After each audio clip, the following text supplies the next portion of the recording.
Welcome to the medieval city frozen in time here in Belgium. It was a medieval walled city with access to the sea, but protection from it as well, making a powerful trade city, as many of these cities in the north were at each other's throats through various leagues like the Hanseatic League, through the Kalmar Union, and all these other factions that were constantly warring with each other. This, of course, is the city of Bruges, here in Belgium, only an hour away from Brussels via direct train. I'm Ariel, this is Urbanist. Let me know where you're watching from. Let's explore Bruges. And there is shaky cell phone reception in many of these buildings, so I won't be entering the buildings aside from me from the cathedral. So we will avoid the buildings, but we'll show it for you from the outside. Look at that. This is the Belfry Tower. Look how gorgeous it is. Kay says we're back. Yes, we are indeed. So everyone slam that like button right now. Slam that like button right now. There were technical issues, so the stream went down because there was terrible cell phone reception inside this Belfry Tower. And a huge round of hearts to Victoria. It's Victoria's birthday. She was so kind enough to leave a PayPal contribution. So happy birthday to Victoria. It was her birthday like 2 days ago, but let's give her a happy birthday wish today. She's been a very long time viewer. And then a round of hearts to all the PayPalers out there. They usually don't get the spotlight because they contribute after the show, and that's when they see it. So thank you to Dutch, David, Kay. We have a long list of people. Laureen, Nicole as well. Thank you so much. And a very long list of PayPalers. So happy birthday, Victoria. I hope you're enjoying your birth weekend. All right, let's explore Bruges, shall we? McCarthy says, I have a friend who lives here. That's awesome. As you saw, there are indeed horse tours here, horse and carriage tours. They are €60 for 30 minutes. They are regulated, similar to the gondola rides in Venice, so you won't get ripped off. Not like, say, the pedicabs in Central Park. There, you may get ripped off. Depends.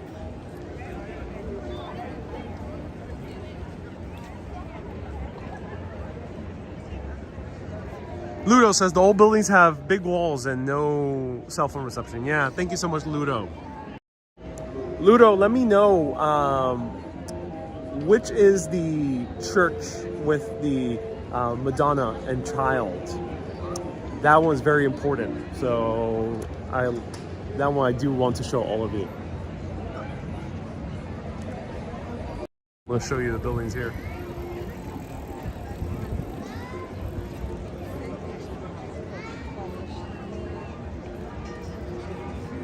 So Ludo is a local urbanist, nearby Flemish urbanist, right, Ludo? Ludo, are you Flemish or are you Wallonian? Do let me know. But you're from Belgium nonetheless. And you've been watching for a while along with Christine, so that's so awesome to see both of you tuning in. Right here are the two most expensive freight cars in the entire kiosk in the entire country. They cost about 120,000 euros each to run per year. The reason for that is Bruges A is one of the biggest tourist destinations in all of Europe. It's up there with many of the other towns that people visit by the millions, like Amsterdam or London or Paris or Rome.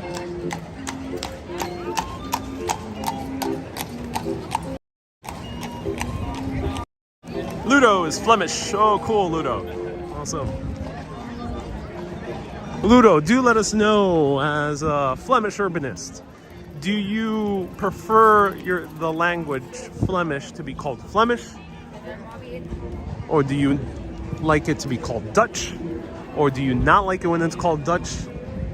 Or do you not care? Do let me know. I'm very curious. Your thoughts.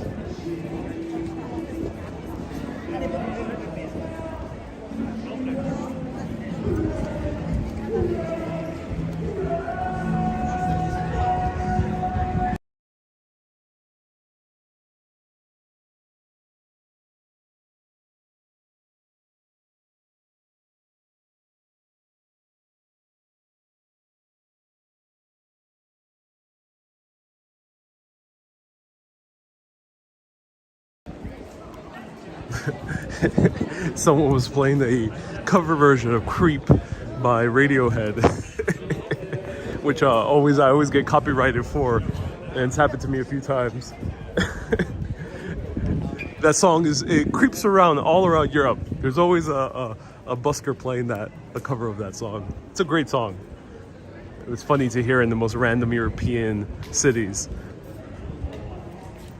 Kay says, I wonder if the horses are treated okay. And Ryan says about the 1835 pharmacy. Yeah, old pharmacy. Which one? Right here, the Apotheke. Let's backtrack a little bit. Laura!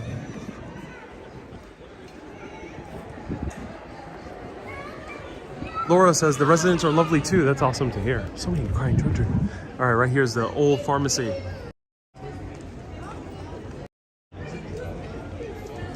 So Lino, for me as a Dutchman, the language is Dutch, but the dialects and several words, expressions are Flemish.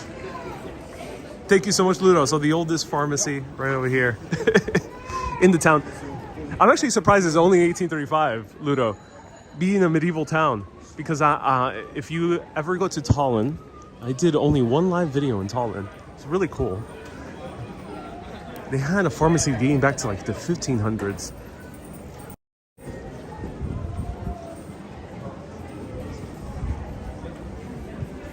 Oh, this is really cool though. Wow, look at that. It's still running today. Wow. Ludo says, I told them you were coming. You did? Really?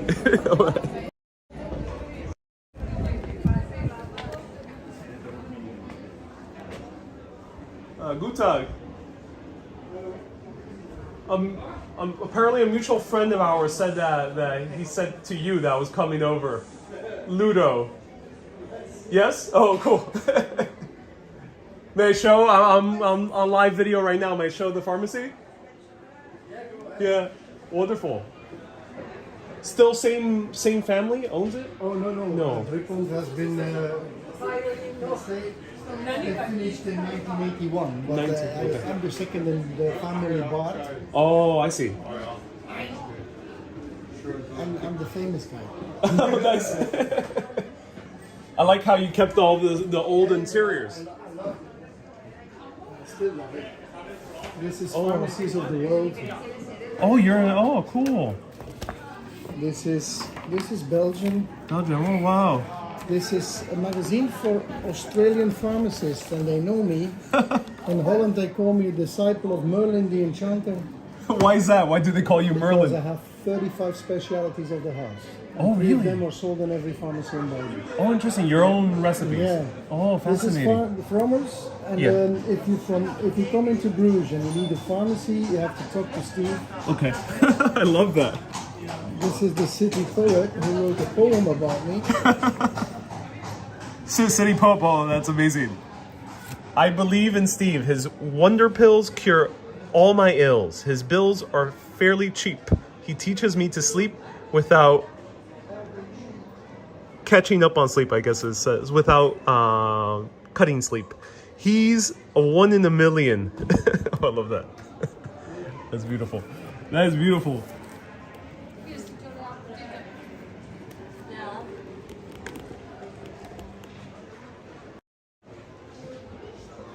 So what is your specialty? I'm not going to tell you. So in this pharmacy we have old books, and one of these old books, suddenly I have been having mouth ulcers all my life, and I meet in one of these books this. Wow. And the first thing, this is a book from 1910. The first thing they mention is an abecedary. French Marines arrive in India, they suck on a leaf on a herb, and all the pain will go away. Oh, interesting. So nobody did anything with it.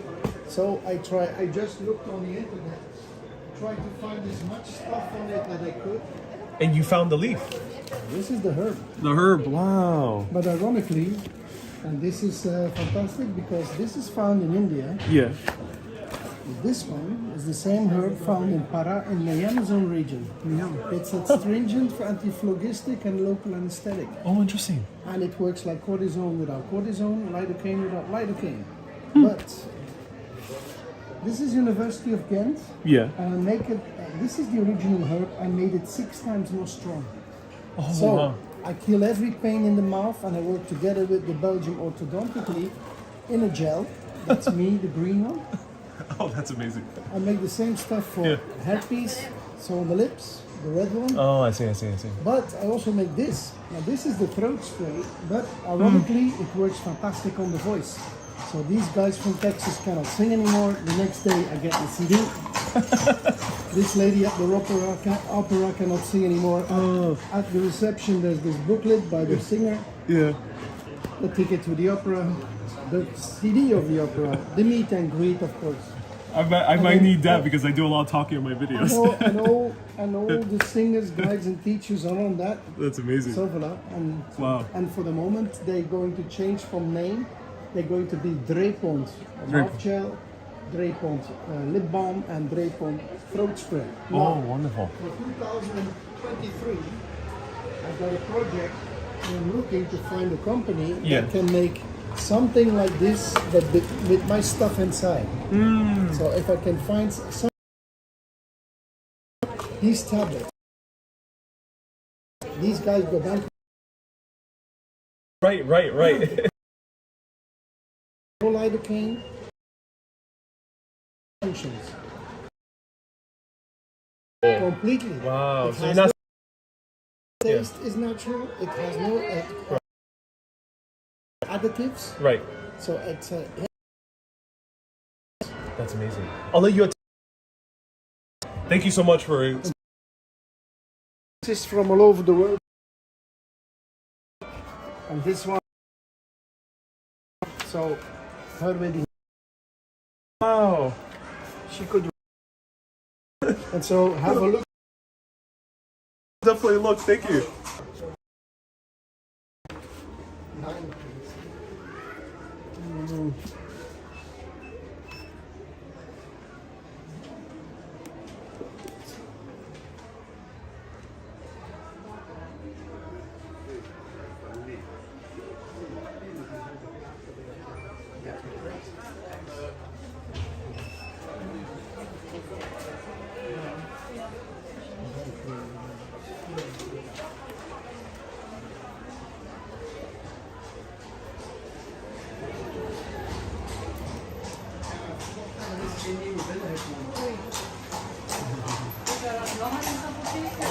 Deze minute verliezen naast de soort van waffle is een mooie zaterdag.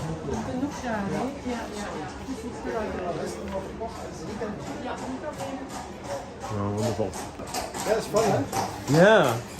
I do, And have you found anything else from the Amazon? Amazon? Yeah, you mentioned the Oh, Amazon no, rainforest. I have other stuff. I got migraine pills I shipped from New Zealand to Canada. Yeah. I just sold them. I have an industry that makes formulas for me, Yeah. but because they make it in industry, it keeps much longer than I can make it. I have these specialties from abroad because I'm an advisory pharmacy. They trust me to promote their stuff. And first of all, it has to be good. If not, I don't touch it. Right, of course. But Yeah. if it's good, I really go for it. For the moment, Otrivine nose spray is not available, so I make them myself. Yeah. Eye drops that are not available anymore, I just copy them. I have a foot powder for people who have, for mountaineers above 5,000 meters that cannot sweat in their shoes, if not their toes freeze off. But the same powder is fantastic for people who have safety shoes and they sweat too much in it and then the skin goes bubbly. With my powder, the skin stays perfect. I also have a cream. That's fascinating. You're fixing small problems that usually bigger pharmacies don't care. I don't too care. much. But That's amazing. It can get bigger, but of I course. don't want to get bigger. I want it to be here. Oh, so you would rather stay here? Yes. This is the I'm base. not going anywhere. Oh, okay. Yeah, that's good. Made in Belgium. Yeah, voilà. Wow. No. I'm staying here. I love what I do. This is fun. I make it as difficult as I want. And then you make it here, like in the back, like you have your own lab area. Yes. Oh, that's amazing! Wow. Yeah. I make so impressive. I make my days as difficult as I want. And just out of curiosity, you use herbs and leaves, but have you used mushrooms as well? Not yet. That's very popular now in the US. Yeah, but the problem is... it's a bit hard, right? Let's say, first of all, who's going to cultivate them for me? Right. So for the moment, I got greenhouses, and a fantastic guy in Holland. Oh, that's nice. An old CEO. He took back the farm of his parents, and he said, I'm going to make greenhouses and make tinctures out of herbs. He does that fantastically, and very good stuff. Oh, interesting. So you also sell tinctures as well? Yes. Oh, that's nice. For example, I make sleeping drops. I make the best echinacea for resistance, but cheaper. Yeah. I also make diuretic herbs that take water out of your swollen ankles, but don't give you cramps at night. Oh, interesting. Oh, wow. I love that. What time do you close? Six this evening. 6. And then what's the name of the pharmacy so people know? Take drip on. So this is my card. I'm Steve. Steve, thank you so much. Yeah.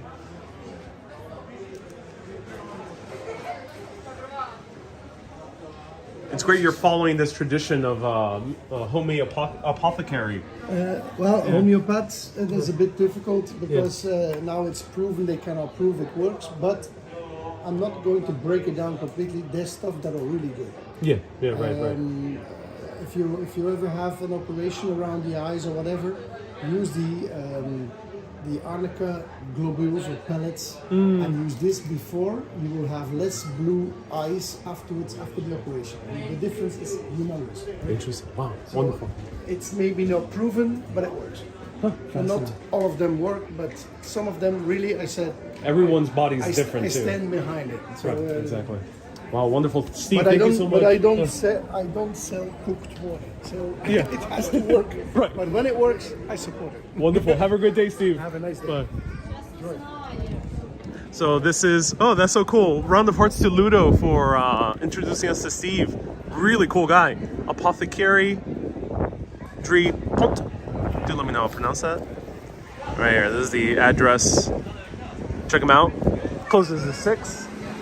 So if you're in Bruges and want homemade drugs, there we go. Boom. Oh, Ariel. If you put it on YouTube or whatever, send me an email. Sure, it's already on YouTube. Urbanist. Yeah.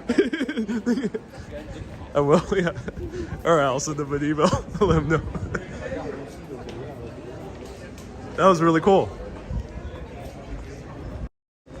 Yeah, that's awesome. Ludo, thank you again for introducing us to Steve. That was awesome to see someone. I am, yeah. It's awesome to see that passion. Are you enjoying Bruges?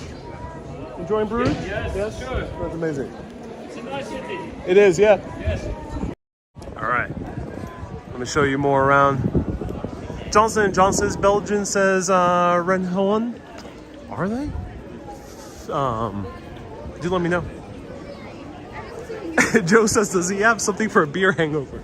I should have asked him. I experienced that yesterday. Luckily, not today.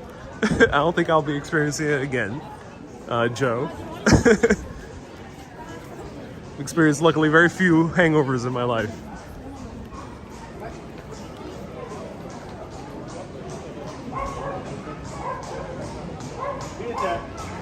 How do they spell the city name? Let's see how he spells it in his card.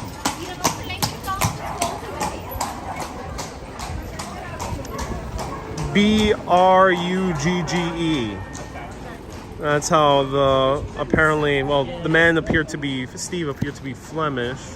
So Bruggge. And then Bruges should be, is that the French or is that the anglicized version?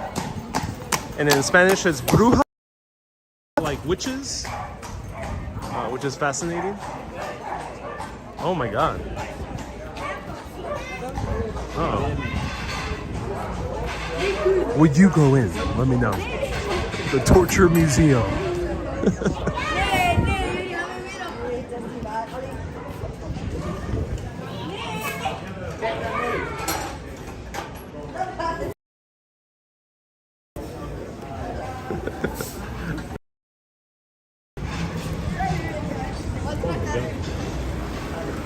I'm surprised this car is.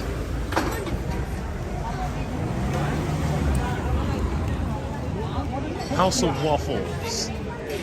Ambrose says, why go to a torture museum when most museums are torture? Touche. Touche. Ambrose. Ryan says it would be torture for the cell phone signal. Yeah, that's the basement. I wouldn't be too optimistic about cell phone reception in the basement.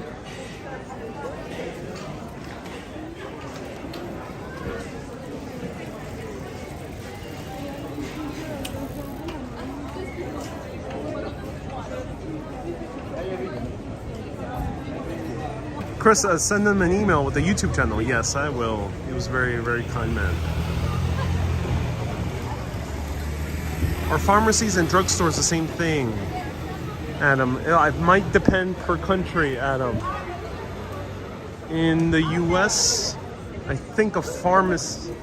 Actually, I really can't tell you the difference, but pharmacies have to be licensed. They are professionals. They study for many, many, many years.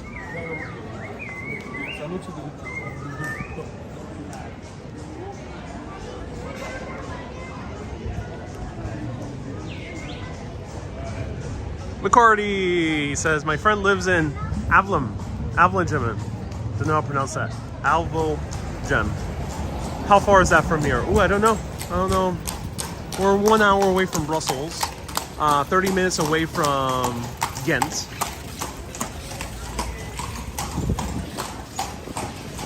All right, so no, people didn't want to go to a torture museum, so shall we go into the boudoir?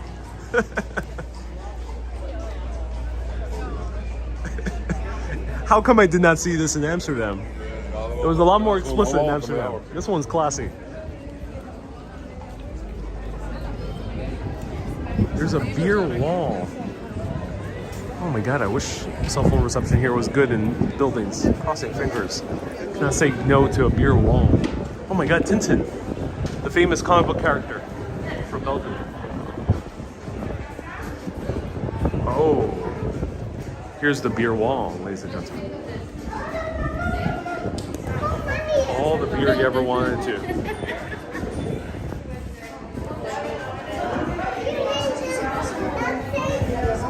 Who wants some beer? Let me know.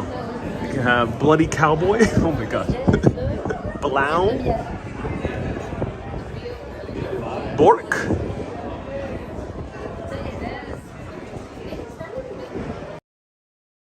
Black Damnation. Oh my god. Wow. Okay. Big nose. Oh, that makes sense. Adam says, where's Tintin from? Belgium. Made by Herg. Great comic book artist. Smurfs, also Belgium. Asterix is another famous Belgian comic. Ambrose says, I've assumed you've run into real life ones. I wish. Here's the old school Chimay. Well, it's not even old school. This is 2015. Oh, look how beautiful this Chimay beer bottle is.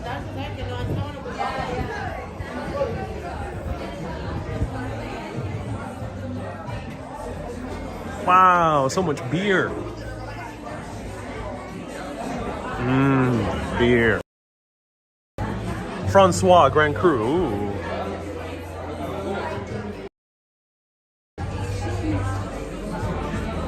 Oh, they got the special glass one. Alright, might as well indulge. When in Bruges.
here, so I'm sitting right by the heater, but beautiful views. Let me show you around.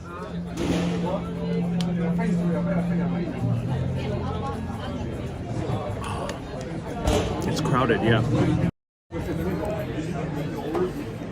So beautiful views of the river.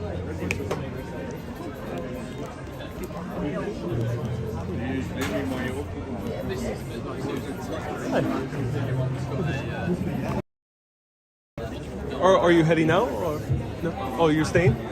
No, we are going. Oh, okay, okay. Well, you wanted to make a vlog. James did sort of get into the team, so much better. And then that's why the umami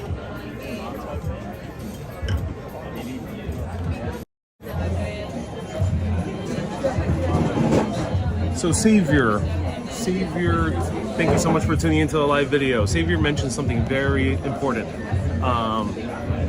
But before we actually continue,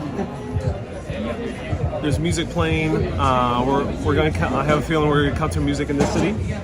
So give a round of hearts to all the super urbanists out there who support the show in various ways, because there I can do live streams, have music. Fortunately, afterwards, I can't really make money off the live videos I do because of music copyright, unless if I mute a song or two, but sometimes I don't. So thank you so much to all the super urbanists. I gotta clean my lens. So beautiful views right by the canal right here. So Savior mentions, I would return this beer if I got the head like this. So if you end up getting head like this, turning it here, because this is normal. Sunshine says super chat. Thank you so much, Sunshine. Didn't let me know what was the message Sunshine sent with the super chat. Thank you so much, Sunshine. So this is normal. A sloppy head is normal in Belgium. I'm not sure why. This is unacceptable in the UK and Ireland. You cannot do this. In the US, if you go to a craft brewer, like a nice craft brewery, then you probably can tell them, hey, you're not supposed to do this.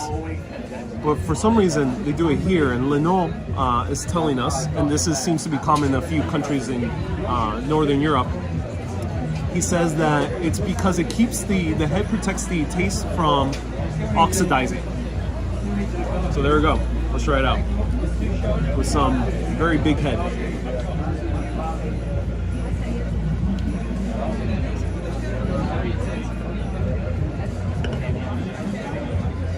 Wow.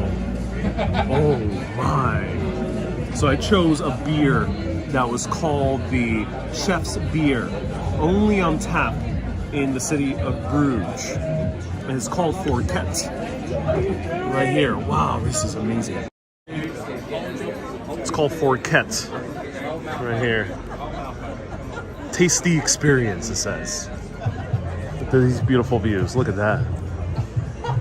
Do you get the correct glass? I did, yeah. That you can ask for a return. So the head, no matter how sloppy the head is, that's normal. But the glass, if they serve you in the wrong glass, yes, you can return it.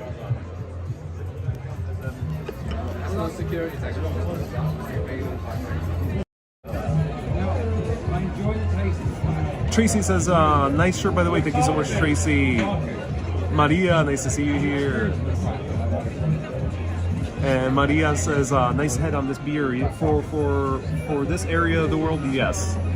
In Ireland, this would be a travesty. 2 fingers of foam, says Zen. This is more. This is a full fist of head, basically.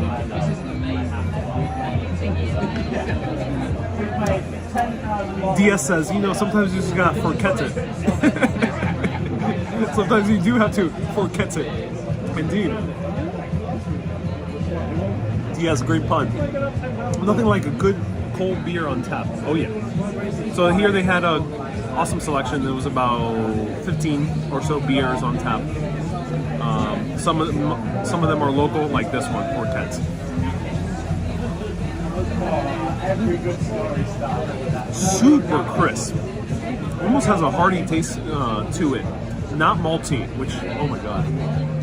I like my maltiness, but I prefer it in dark beers, especially stouts. They're malt away, but when I have a blonde beer with some maltiness, I'm a bit bummed. I don't want the maltiness. So I like that this is almost no maltiness. Ludo says, beer on you. Oh, thank you so much, beer. Thank you so much, Ludo. I appreciate that. Christine and Ludo. So Christine and Ludo, the Belgian urbanists, Flemish urbanists, thank you so much.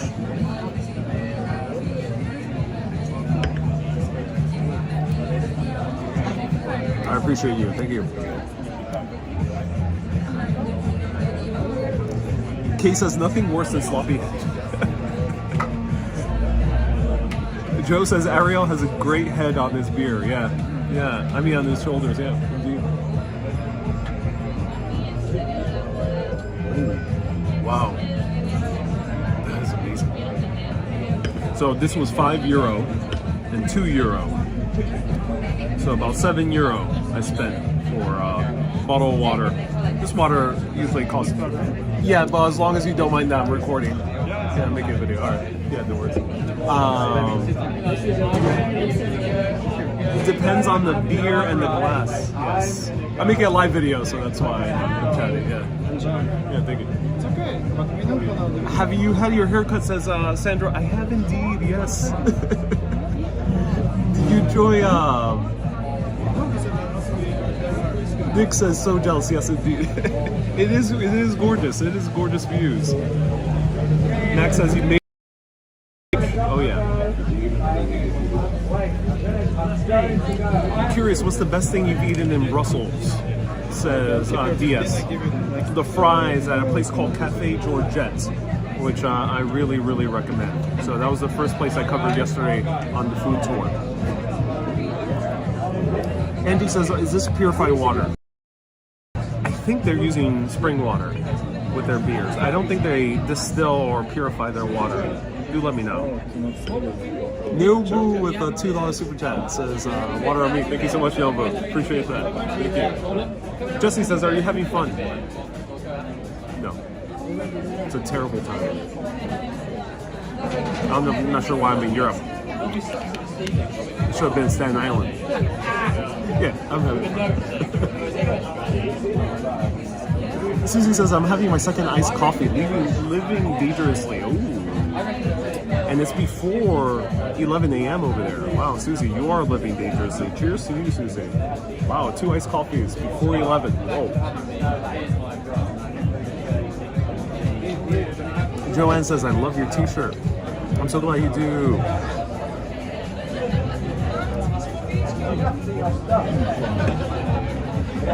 Max says you made it. Yes, I have. Really like to hear that crisp. Exactly, I know exactly what you mean, says Morgan. You like the coldness of the beverage to slap you in the face a bit. Yes, I also like cold beers because there's a trend in American craft brewers to serve room temperature, which is, in my opinion, it's not the best.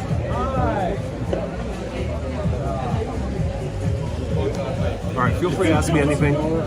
We can finish this.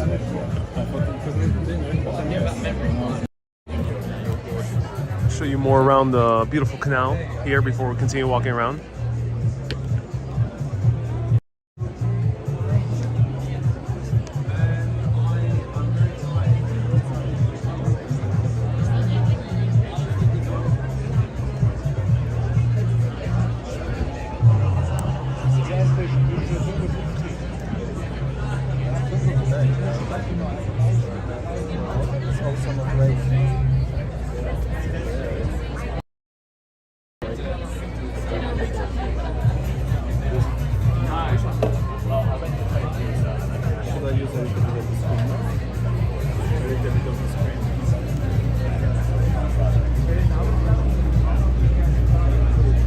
All right, let me know if you see me and hear me. I think there was reception issues again.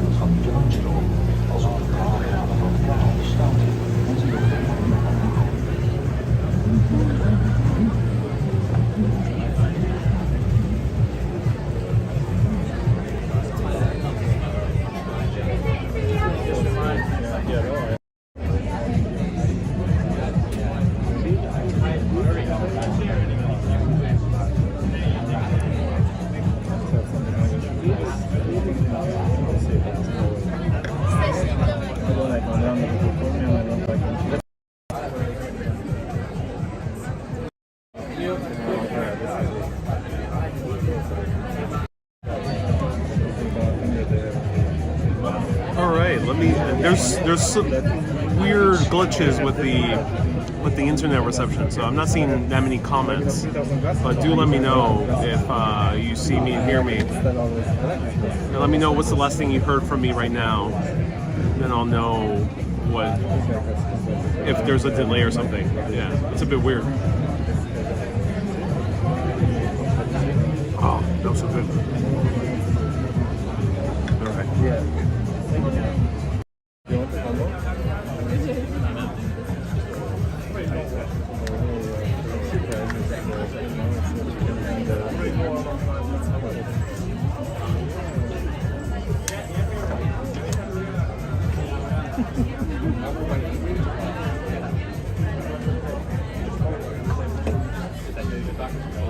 Good day.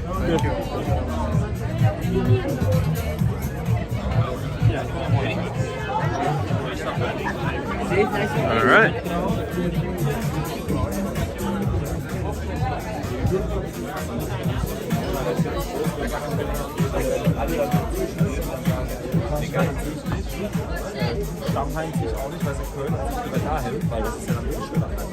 We have a traffic jam.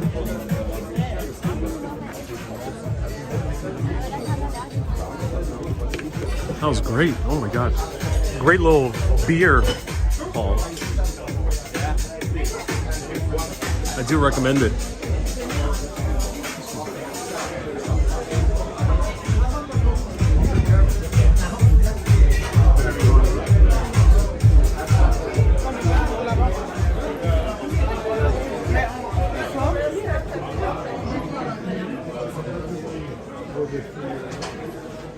Sandra asked, do you drink Guinness in Ireland? And do you drink whiskey in Scotland? Sandra, I'd rather not talk about it. Never again. No, I'm joking around. Yeah, I did. I loved both of them. It was great. Having Guinness in Ireland was amazing.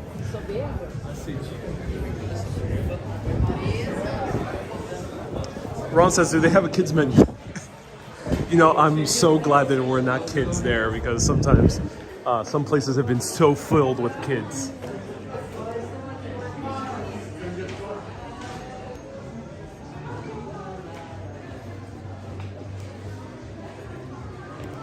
Wow, cool. Yeah. So this is Tintin merchandise. Oh my god, Tintin playing cards. Ooh.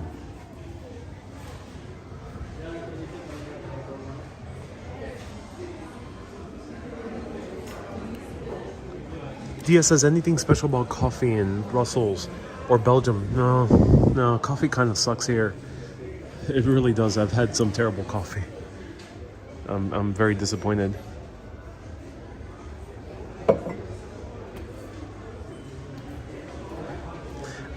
So this artist is Belgian. It's interesting. A lot of these artists that are very make art as a joke as well are from Belgium. So it kind of reflects that Belgalitude.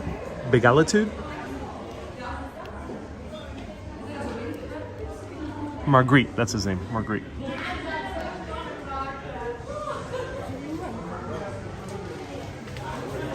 Oh, I love this.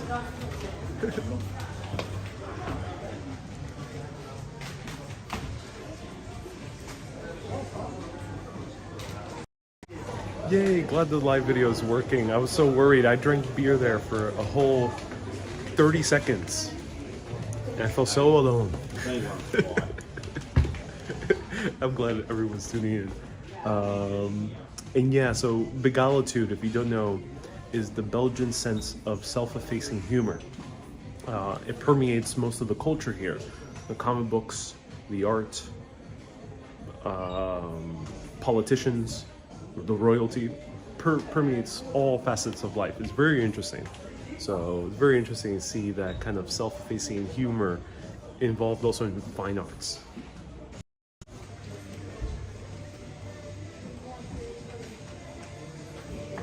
David says, I'm surprised you haven't hit on us in your drunken state. No, I'm not.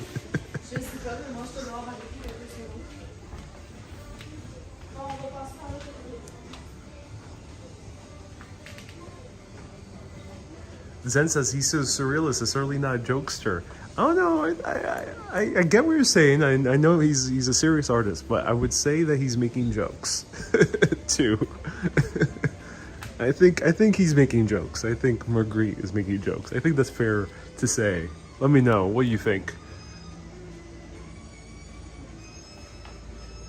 Wow, mayonnaise.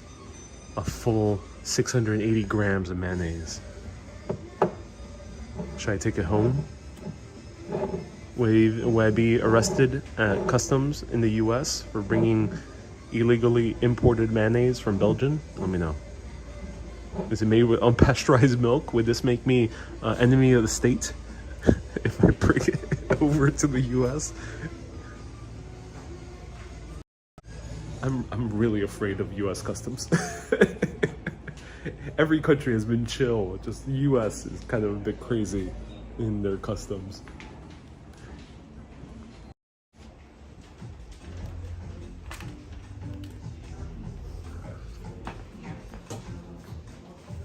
So apparently the famous Belgian bicyclist, Eddie, has won again.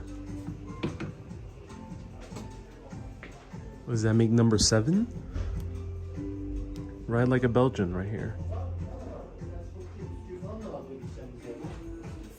Huh?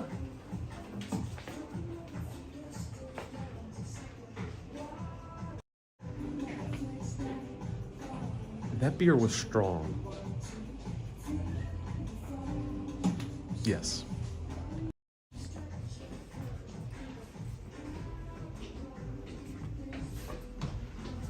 C'est des trucs de cycliste. C'est un peu des trucs de cycliste. Ouais, t'avais une Il était en mode, petite idée. ah, ça donne ici, c'est vrai, c'est Non, j'ai dans la classe.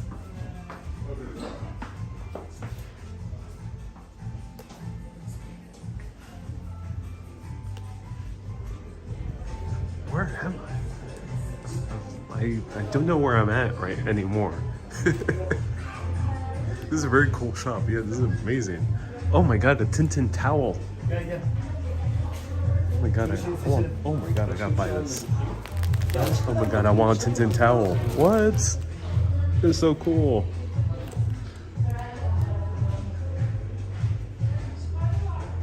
Maria says there's a sign that says heaven downstairs. Yeah, I wish I could show you, but the signal probably won't hold. I'm glad the signal has hold here in this beautiful shop.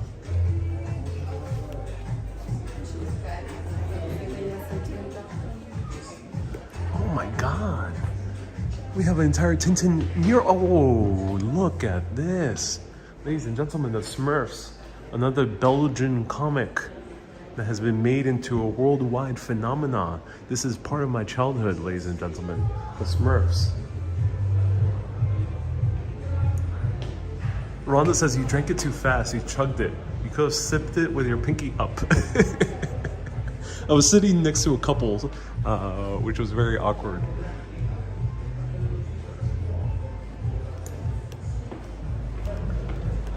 Oh my god, this is my new drinking spot. Here, I can drink like a king.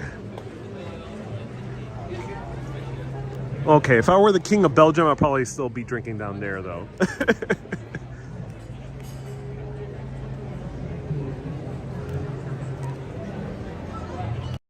Yeah, the royalty of Belgium really don't have any, like, that many privileges, so they might quite literally, the king of Belgium might quite literally be down there sipping a beer just like any normal person, probably wearing graphic tee like the gentlemen's that we saw right in front of us. So yeah, I had my own table. A couple decided to sit right next to it. As I said to them on the live video, it's like, hey, don't mind me, I'm doing a live video.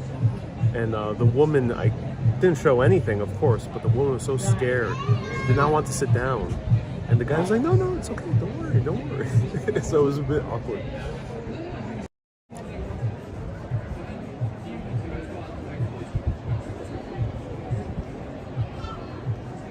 David says, where does baby Smurf come from?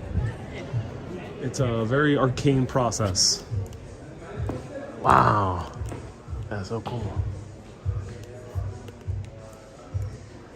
Oh, I love this. Smurf surf. Try saying that 10 times over. It's a Smurf who surfs. A Smurf who surfs. A surf Smurf who surfs. Because he's also a surf. But if he's a Serb surf Smurf who surfs and smokes and then also snuffs, then okay, then yeah, that'll be quite a lot. Try saying that 10 times over. A Serb surf Smurf who surfs and snuffs. All the stuff.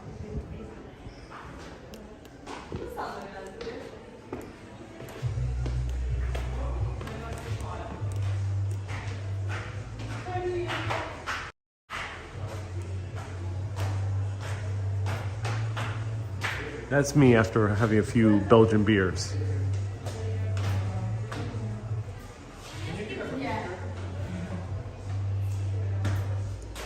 That's me after going to a coffee shop in Amsterdam.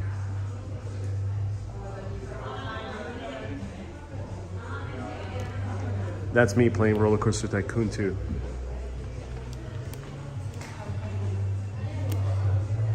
And that's me when I went to too many coffee shops in Amsterdam. This is amazing. Oh my god, I love this wall. I'm gonna take a selfie. So now, okay, ladies and gentlemen, we will see some historic areas of Bruges, but now you're seeing alternate Bruges. I got stuck in this store. I have no idea how to get out.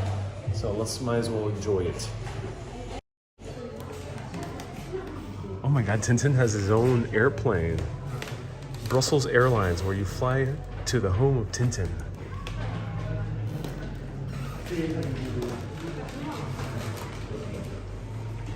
Sandra says he turned into a big kid. I mean, why is he Smurf? Oh my god, I gotta get one of those. Oh, look at that. What? Sandra says, are you Piscean? No, I'm Gemini.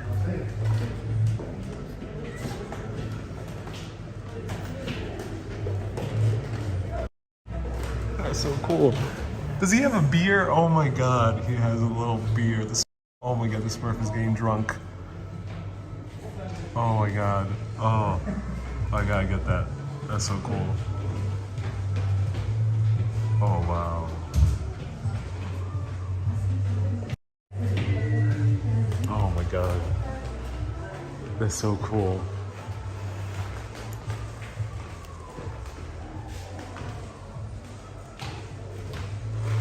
Here's another one.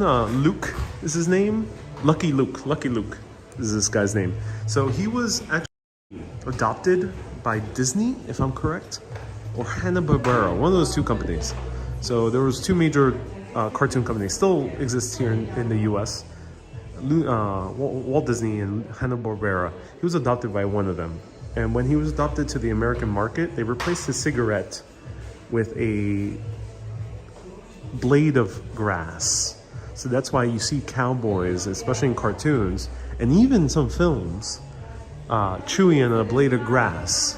It's because of Lucky Luke. Lucky Luke was a smoker, but when he was adopted to the American market, they were like, no, we cannot show a dude smoking cigarettes to little kids, so we'll put him with a blade of grass.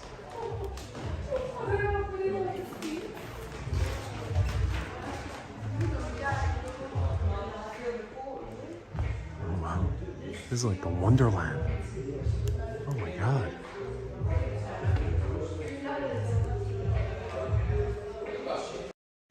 Okay, as we're here, we have to, this is awesome. I wish this was in Brussels because this would be more appropriate in Brussels.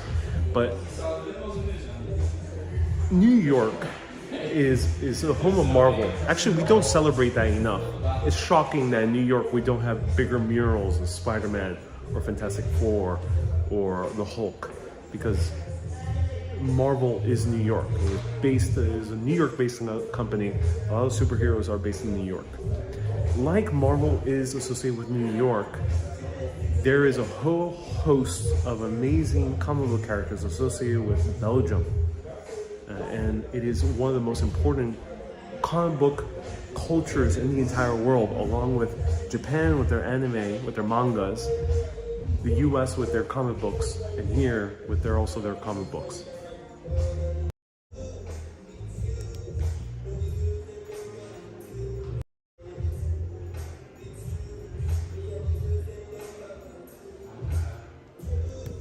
Ariel's hair looks.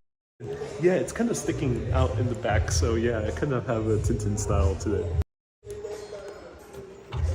Postcards, look at this. Ooh. Ah, here's the comic book creator. Herge.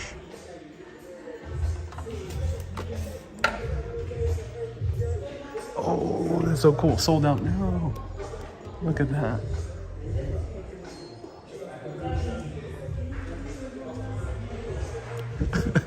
Why is there a Shiva here?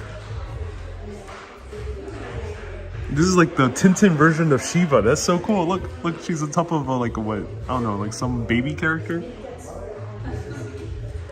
Joanna says, I want a postcard. You can become a patron, Mega Urbanist. Mega Urbanists get postcards. And if you really love something from a particular country, do send me a message if you're a Mega Urbanist. And you'll increase your chances of receiving a postcard from that particular place.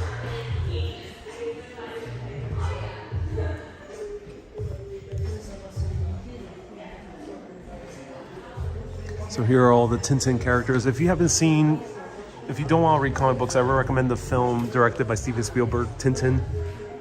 Really great film in my opinion.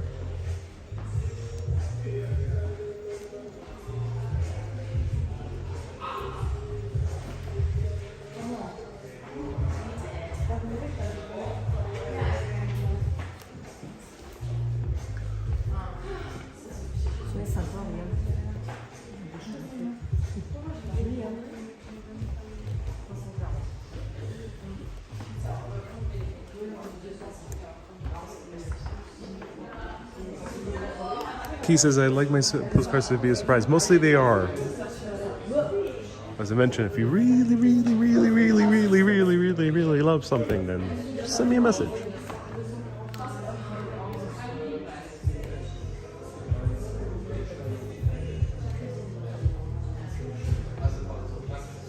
I'm so happy we've come here because I love comic books. I'm not like an avid reader, but I just love comic books as an art form, and it's so cool to see a store like this. And here we have some original Tintin comic. Oh my god, Tintin has a comic book. Oh no, this is not Tintin. This is another character made by Herge, same creator of Tintin, but it's called Destination New York. And they're penguins and a chimpanzee. Are they really in New York? I think they got the wrong flight. Maybe that's the point of the comic book. They took the wrong flight. They did not end up in New York. Oh my god, there's an entire collection of Tintin taking trains. Oh, that's so cool. Oh my god, Tintin at sea. What?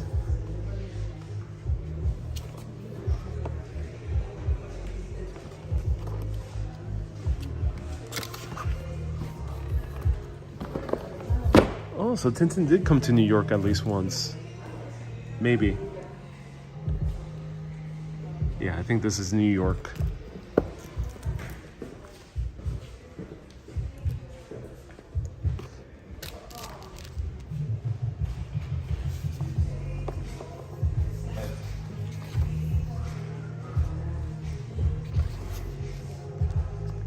So these appear to be black and white versions, but Tintin often was colored. And beautifully so. These seems to be just strips.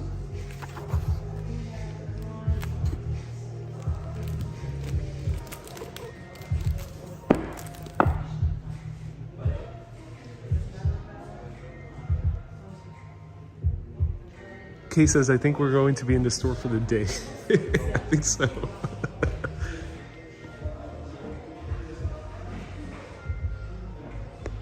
Susie says, never heard of Tintin before. Yeah, you know, DC Comics and Marvel Comics are so popular, and then in terms of cartoons, Looney Tunes are so popular that Tintin never really got popular in the US. But he's known all around the world. It's like football, it's like soccer. We barely know in the US, but the rest of the world loves it. Ah, this is how I can learn the number system in Flemish. Negen. 10, If 12 Vier Viv. And yeah, this is another famous character from Belgium.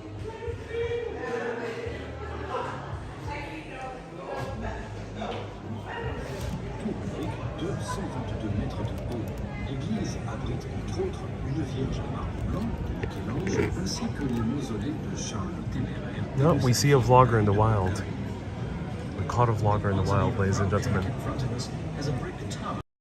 It's a rare sight. Among its many treasures are a Virgin and Child by Michelangelo, marble, and the mausoleums of Charles the Bold and his daughter Mary of Burgundy. Delante de nosotros vemos la iglesia 11 de Braubre-Kerk, iglesia de Nuestra Señora, con una torre de 122 metros de alto. En su interior podemos apreciar, entre otras maravillas, una Virgen de mármol blanco. Harvard says he has a nice camera. Yeah, this guy's a vlogger, definitely. Y su hija María de Borgoña.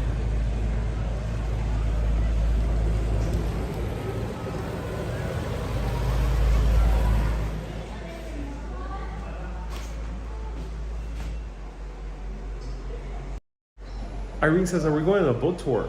Previous video. So there's a full 40-minute boat tour on the previous video. You can watch this afterwards. So let me know, do you guys want to go outside, see more sights, or do you want to stay here for a few more hours? I'll leave you to choose. So here are the actual Tintin comic books. And they have them in English as well, which is awesome.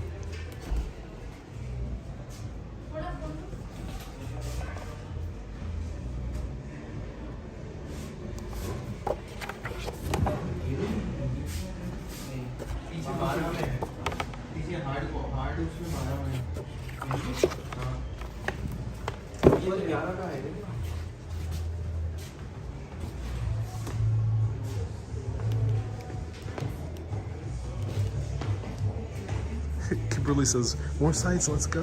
Robert says, let's get some sun. Nobu says, outdoors, please. Are you guys saying you don't want to stay here for many hours? What?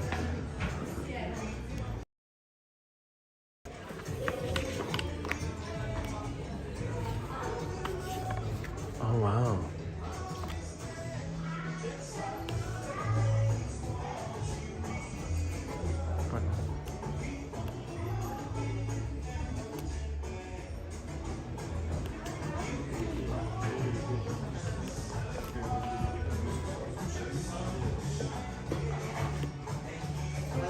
Wo wir eigentlich mal hin müssen, ist ein Stockwerk.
Wow.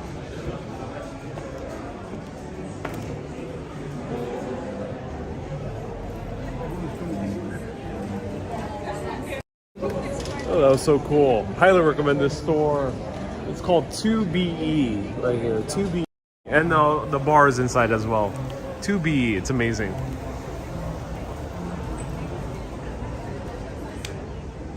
Wow, that was so cool.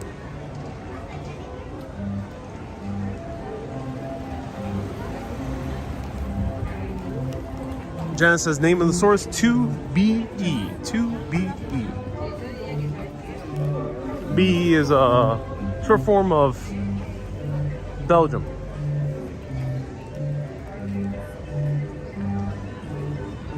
Anasu says, I need more Smurfs in my life. Oh yes. That was amazing. I would buy a few souvenirs from there. Ah, we have more carnival music.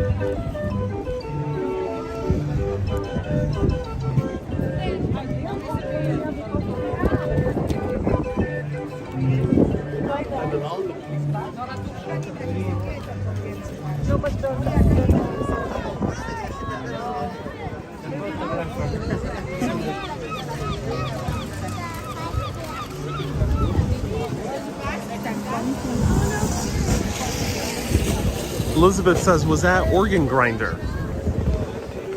That sounds very gruesome, but yes, it was.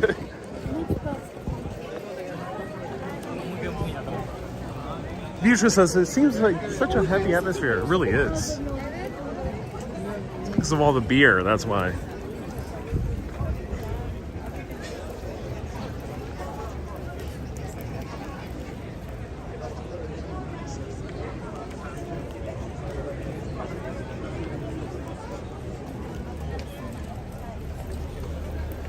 So the most photographed view of Bruges. Let's check it out. Here we see all the people taking selfies, Instagrams, Facebook posts.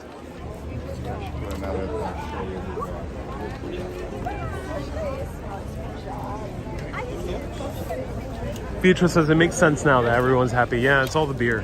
There's a lot of beer here.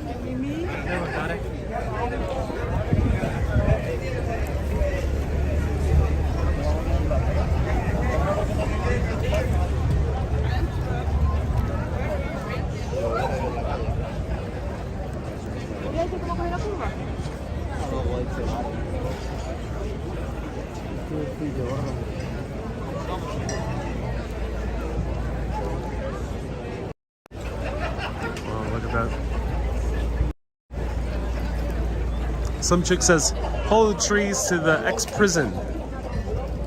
Thank you, yes. I will backtrack. But let me show you this first. So here's another boat tour, about 35 minutes long.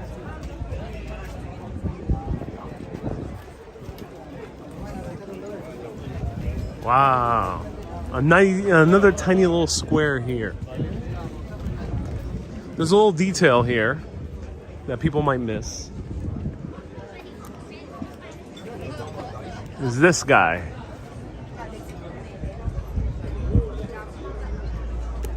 This guy's almost upturning his nose.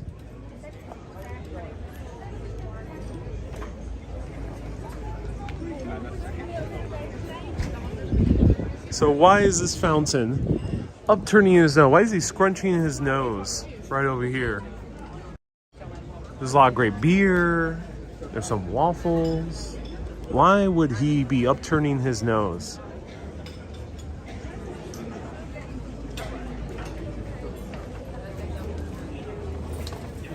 Morgan says, look at the shape of all the men here. They're all fit like me. Yeah. It seems like the beer doesn't really get to people too much here. Elizabeth says, is that Masonic emblem below? I think so, yeah. So the Masons were all around Bruges as well. A lot of tolerance here for religion and beyond religion, organizations and business. So the Freemasons were very prolific here.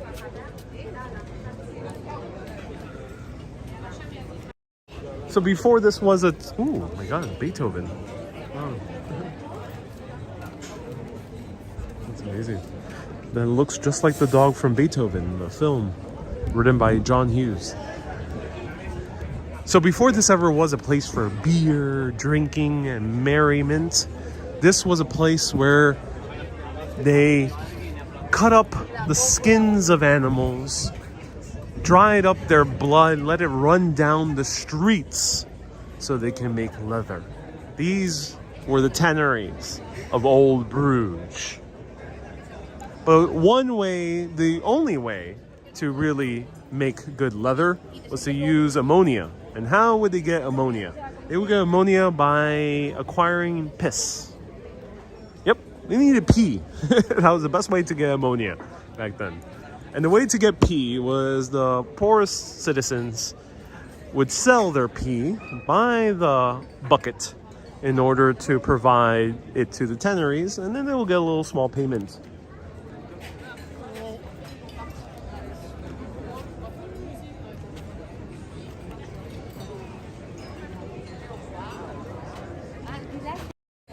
So you can just imagine the smell of pee,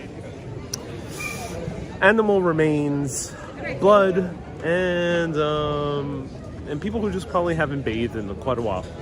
And apparently that's where the term in English also comes from, of piss poor. Because if you were so poor, you would have to piss in order to make some money. And there's another English expression. You're so poor that you barely have a pot to piss in, which means that you can't even afford a pot to sell your own piss. And apparently that comes from places like these, the old tanneries of Europe. But now the smell is pleasant. Now the smell is beer and seafood, mussels, and some bread. Yeah, I smell bread as well. I smell waffles.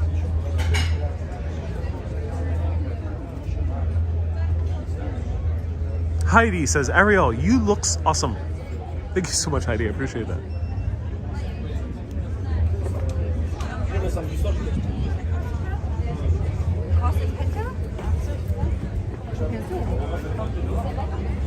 And then Anonymous says, I still love you, Belgium. Belgium is awesome. It's underrated. Bruges, of course, is a major tourist destination, but just from my impressions also with Brussels, great, great country. Sandro says, have you seen the little boy pissing? Yeah, that's in Brussels. There's a long tradition of pissing here in Belgium. This is the old fish market. So speaking of smelly places, this actually apparently still works as a fish market early in the morning. But now they're selling antiques. Apparently back in the medieval times, if you would sell bad fish in what used to be the old fish market, you would be banned from the city. Sometimes they would add fresh blood from pigs onto old rotten fish in order to make it look fresh.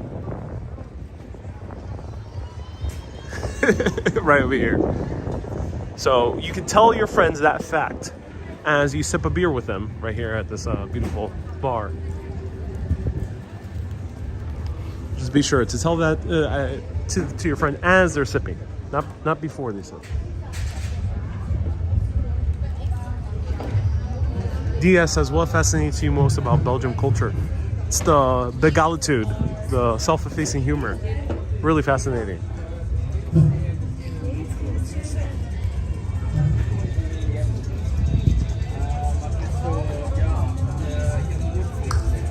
Some chick says the canals to your left are some of the cutest canals. Oh, cool.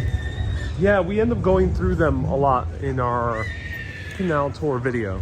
So do check that out. Ludo says, you need more than a weekend to know Belgium. Oh yes, I'm already getting that vibe. A weekend has been too short for Belgium. So I'm only here for 1 weekend. I only booked a weekend because I did not think I would see too much here. I thought I will only see Bruges and maybe a little bit of Brussels, and that was it. But no, oh boy, I was wrong.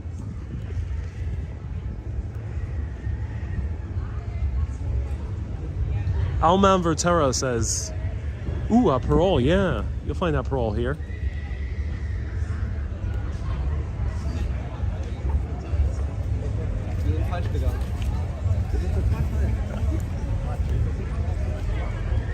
Anonymous Stu says, that kid. Wish me luck. Because I came to Bruges on Thursday when I arrived here to Belgium. Immediately took a train over to Bruges because I'm staying in Brussels. And when I came back, the train was packed and there was about 10 kids in my train car alone. And the parents did not care that the kids were running around, climbing the seats. One of them was banging very heavily on one of the tables. Another one was screaming for dear life. And it seemed like the parents just did not care. I have no idea why. None of them did anything to keep them quiet. It was it's quite an experience. What I did is I put on my headphones and started listening to Mozart in order to meditate through the worst of conditions. So wish me luck tonight, because apparently that's what is the case. There's a lot of little kids in this country, and they are running amok. He needs a Smurf, says Anasu. Yeah, I think the Smurfs might help.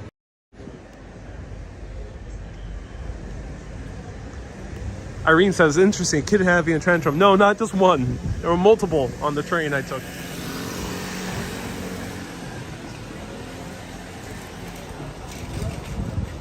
Maria says it because it's a very relaxed place. The parents are carefree. That might be the case, yeah. There's not that much gezelligheid, as the Netherlands like to say, the Dutch. The concept of orderliness, but also peace and calmness. That concept has gone out of the window here in Belgium.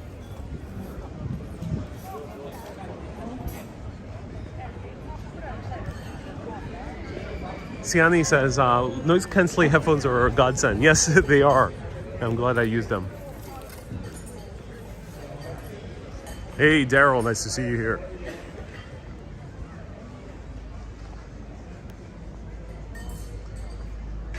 Ludo says, you have a lot of things to do for World War II history as well, like in Leper End and Westhoek. Yeah, Mons as well. Mons was World War I, but yeah, I would love to visit some of those sites.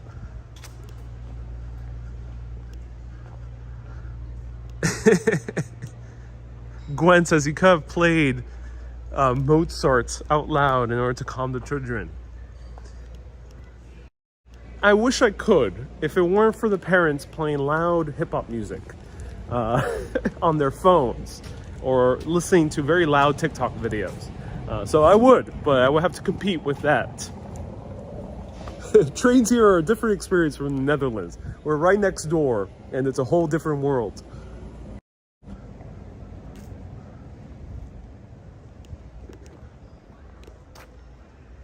Wow.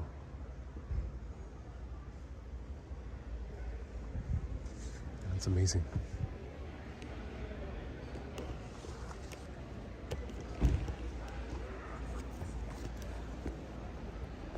Hey, Analasu says you have a lot of restraints stopping by all these waffle houses and not going in.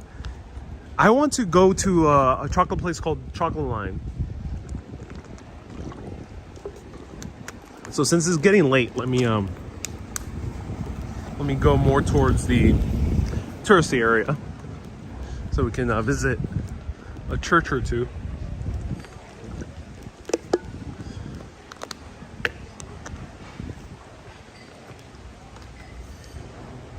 Sandra says, I really appreciate your videos. I don't get out as much, and your videos are a godsend.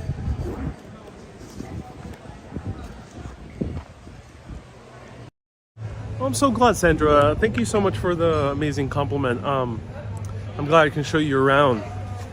It wouldn't be possible because, you know, I'm not a live streamer that is more organized and focused like some tour guides out there and some other amazing live streamers like Only in Japan Go. Guys really does great planned live streams. French Fry in Paris as well. And I'm not as carefree as IRL streamers that are sometimes go live for 8 hours and they're just doing nothing. I don't do that style either. I'm more in the middle. So it's nice, but I'm not doing this alone. The reason I'm in the middle is because I have a great community of people tuning in. For example, here in Belgium, today we have Ludo and Christine. We have a few other Belgian urbanists. We have nearby urbanists like Lino, telling us amazing facts and recommendations. So round of hearts to all the urbanists out there. Wherever I go, I end up having amazing urbanists recommending places to go. In some cases, we even have urbanists actually connecting us with people, business owners or museum owners or people who actually work in attractions, or buying us a water taxi in Venice like happened last year. Things like that make the show really, really interesting. So thanks to all the urbanists out there. So it's not just me, it's a group effort.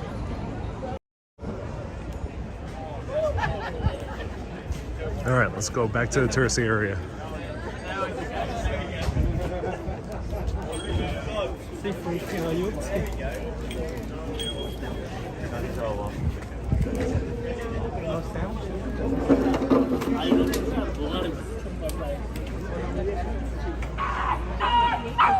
Daryl says, is Blue Moon from Belgium? No.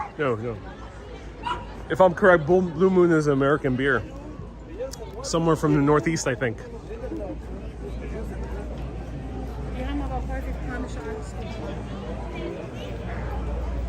DS says, urbanists are the best vicarious walking community. Yes. Let's go to this church. I agree with you, DS. Awesome.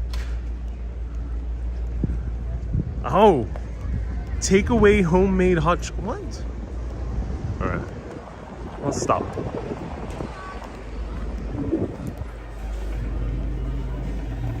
Hi. You have hot chocolate? Hot chocolate? Yeah. Yes, one please. Yeah, that would be great. And you prefer dark or light? Dark. That'd be great. It's a hot day, so I need some good hot chocolate.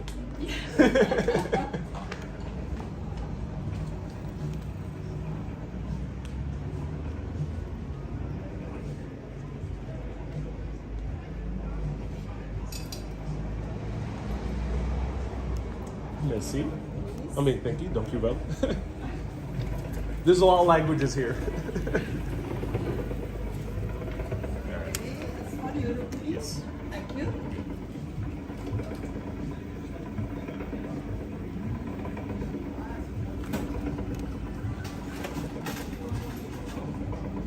Don't you vote? And, Yes. Thank you so much. Have a good day. thank you.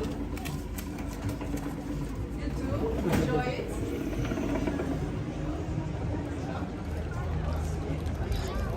No, this was €4. €4. Very milky though. Super milk actually. I said for dark. Oh. I wonder why it's so white. Just let me know. Is this normal in Belgium? She seemed very nice though.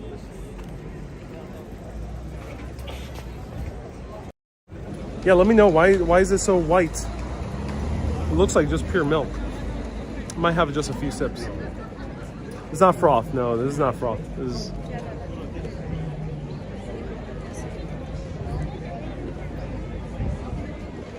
She seemed nice, but this is milk. Why is it just milk? You have to stir it?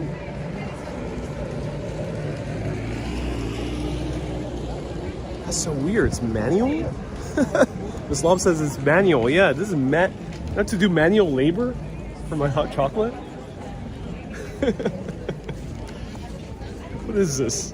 Manual labor for my chocolate. All right. Let's do some manual labor then. All right. Let's do manual labor. Here, hot chocolate.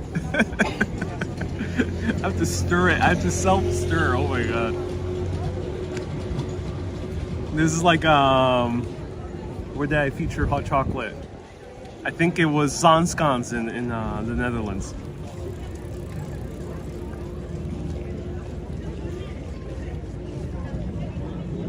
I think the best hot chocolate in the world really is Spain. Spain has the best hot chocolate in the world, in my opinion, because they do like the really, really kind of melted milk chocolate, but with condensed milk.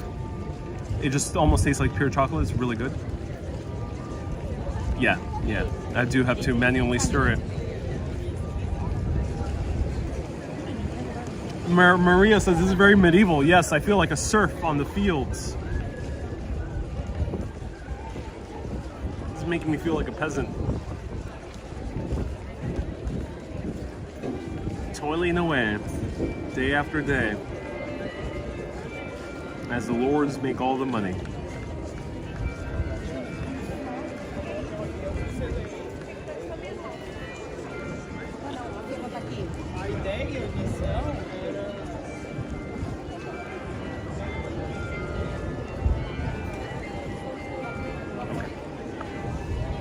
I think is mixed. It's a bit darker now. it's a tad darker. Not too optimistic. I'm already biased against this. I don't like milk. I do like chocolate, but I don't like milk.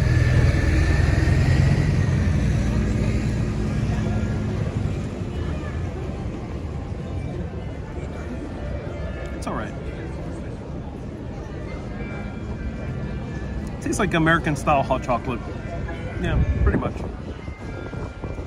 It's aight, as we say in New York City. Aight. A-I-I-I-G-H-I-T.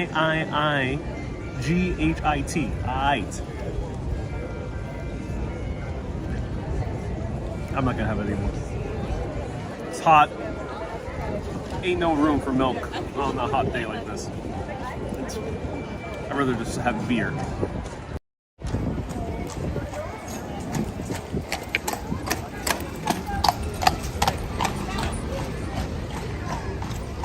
Do swans like hot chocolate? Should I feed it to the swans? Should I douse the canal with a little bit of hot chocolate? I'm joking around, no. Don't do that.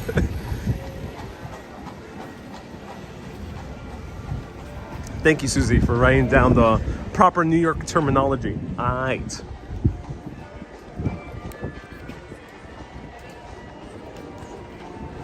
That's the beer place we were just at. We're seeing life from both sides. Sandra says, if you drank too much beer, you will have a headache tomorrow. Indeed, Sandra, yes. I have experienced that firsthand. Firsthand experience with that one. I can confirm that if you do drink a lot of beer, you do get a headache the day after.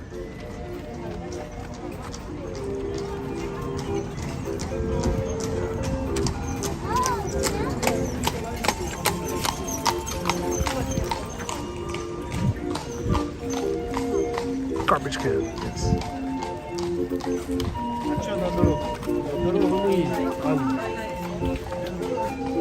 Do you go for a boat ride? Yes, so everyone, the boat ride, you can already see it. 40 minutes. It was the broadcast before this one. I'm sorry, garbage people. Sorry to make your garbage can liquidy. My apologies.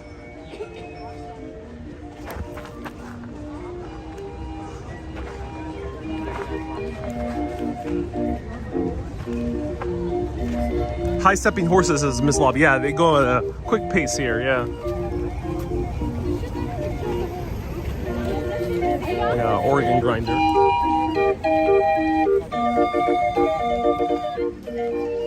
This guy has been grinding organs for generations.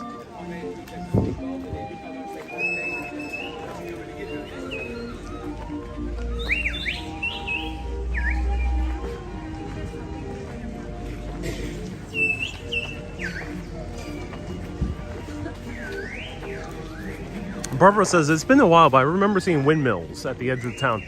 Oh, interesting, Barbara. I did not realize there were windmills in this nearby area. That's interesting. Thank you for letting us know. Susie says now it sounds like Mexico City. Yeah, Mexico City had that. Organ grinders. Yeah, they were playing everywhere. So earlier today we were on this boat tour, going around the canals. You can watch that separate live video after this one. Oh, look, old beer glasses. That's cool.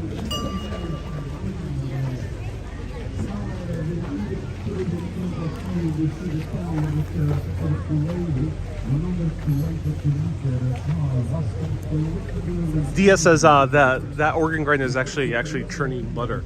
That would be a great way to maximize efficiency. You can make music and grind butter. That's awesome. All right. Who wants to go to a museum?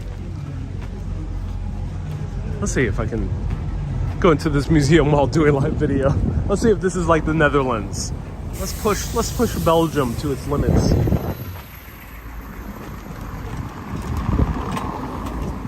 Shall we? It may be successful, it may fail, but we will see. So this is one of the most renowned museums in all of Belgium. It's the home of the Flemish masters. They're like the Dutch masters, but they're Flemish. Don't call them Dutch.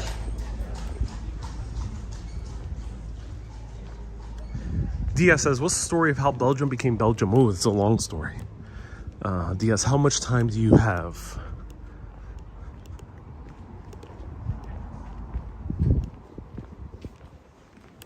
Hi, it's closed already? Yes. What time does it close during? 5 o'clock. 5 o'clock, okay, Yeah. thank you so much. And tomorrow we open 9:30.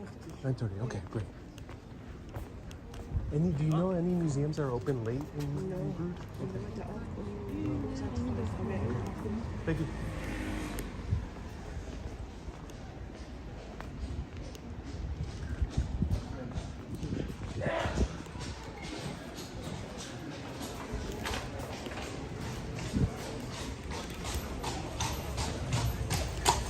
Scott says any Vermeers. Vermeers is a Dutch master, so no, I don't think so. It's, oh my God, this horse has been through many days.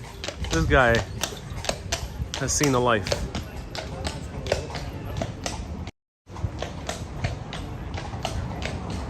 He's still clunking away. Wow.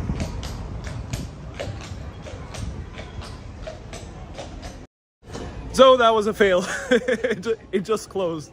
Yeah. So just like the Netherlands, many parts of the world, but here in Belgium you're okay because you have a lot of food, drink, and like stores you can visit after 6 p.m.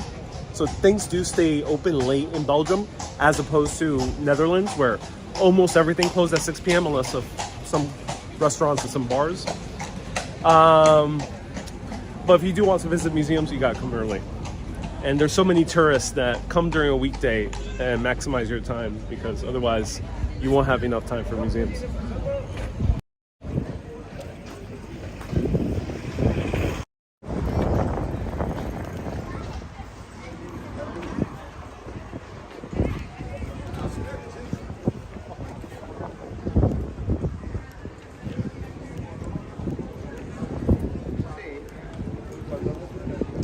So here's the old hospital, St. John's Hospital, here in the medieval city of Bruges. It's now the Museum of Bruges. And we can learn all about the city's history. So someone asked, DS earlier asked, what is the history of Belgium? It's a long history. The word Belgium comes from the Belgae tribe that dates back all the way to ancient Roman times. Julius Caesar wrote about the Belgae back in his diaries, which he wrote first person. And he said that they were one of the bravest tribes he encountered. He didn't speak so highly about other tribes, so that was quite a compliment on the side of Julius Caesar. And then beyond that, so that's where the name Belgium comes from that tribe. But Belgium is composed of Flanders, which is Flemish speaking, Dutch, and then you have Wallonia, French speaking, and then you have a small little German speaking area. the reason they're together was because originally they were conquered or taken over by the Netherlands. However, the Netherlands, the Belgians ended up making a revolution against the Netherlands. These were called the Southern Netherlands. So they revolted against those damn Dutch. And then they got taken over by the Austrians. This was the Austrian Netherlands. This was the Spanish Netherlands. This has been Netherlands for a bunch of other countries. Until they finally had a revolution, separated fully from the Dutch, and became Belgium by the mid-1800s. Someone earlier said 1840. And yeah, that's the basic history of Belgium. Why that's the country. Somehow it stayed together. It's a very long story, but they were tempted to separate. There were plans and proposals to make two separate nations after that revolution, to make Wallonia and Flanders, but they decided against it. And that's what's fascinating about Belgium. Despite these cultural differences, despite two different languages, very different languages, you're not saying French and Italian, which are kind of similar. It's Dutch and French, very different languages. If you're a speaker of either, and you haven't learned since a young kid, it'll be hard to learn it. And somehow they decide to stick together. Very fascinating. If anyone knows why, do tell us no. Do tell us in the comments. So these old columns, these old columns used to be in the underground, some underground canals. So there were some underground canals built here in Bruges. And these canals are these columns are many hundreds of years old.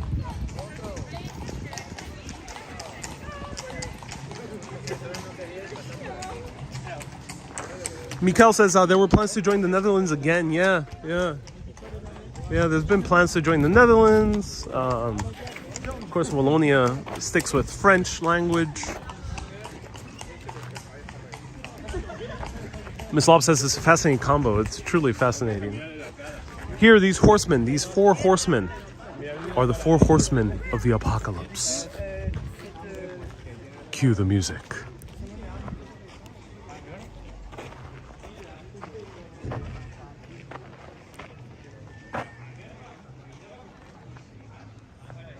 Dia says, I love your storytelling. Sorry, that was not the best storytelling.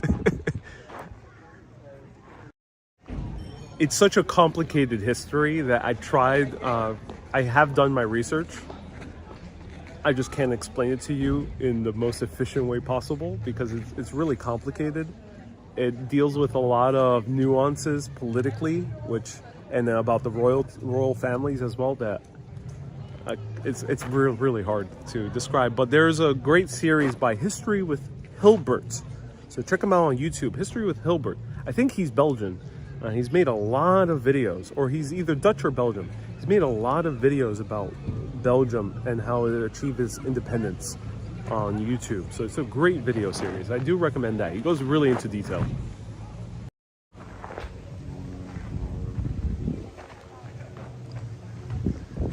Veronique says, I'm all for Belgium rejoining the Netherlands. Yeah.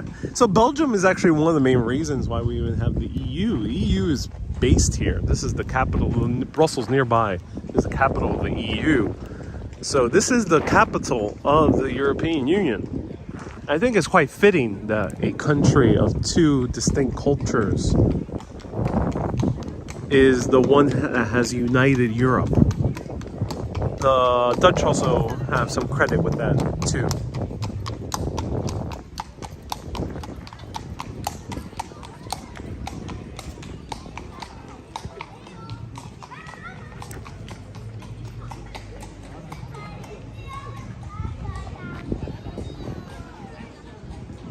Bit of a Wanderer says, thanks, that's a key difference between Ariel and most live walkers. Ariel puts in time for research. Bravo, sir.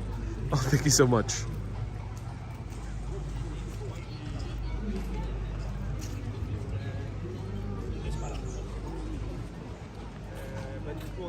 Lino says, both the Netherlands and Belgium used to belong to the Spanish.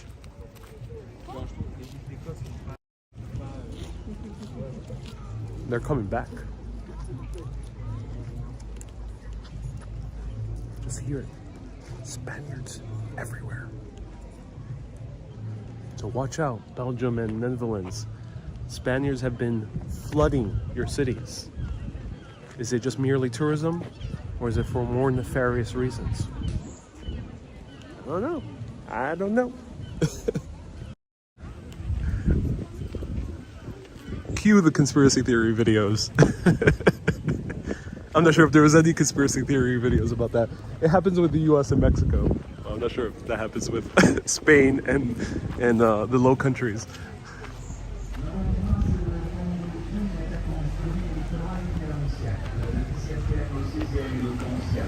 On voit les différences des couleurs et des pierres.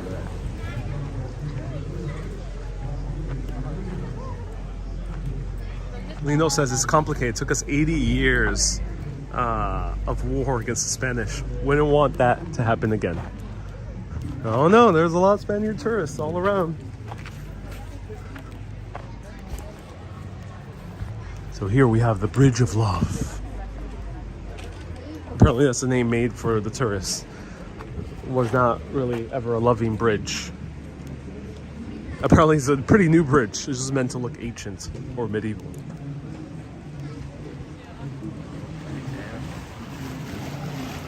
Rosalbo says the history of Europe is dense with wars. There is, oh my God, we have a man stuck in prison. Oh no. Hopefully you can get out. He doesn't understand. No! Someone give him the key.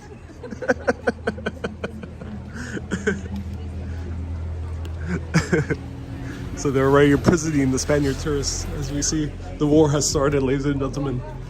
The Spaniards have already been imprisoned.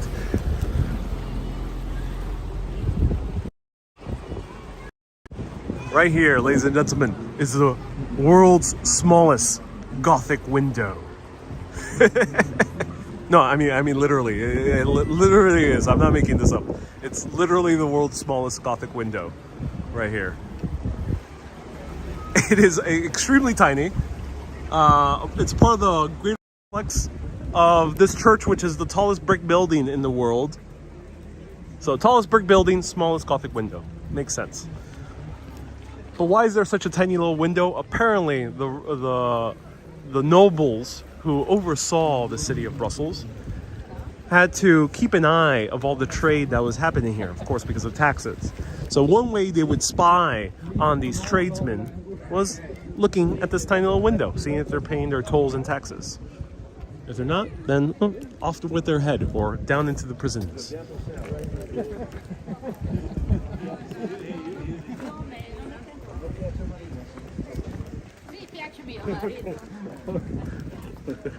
Ah, you got free. Amazing. It's good.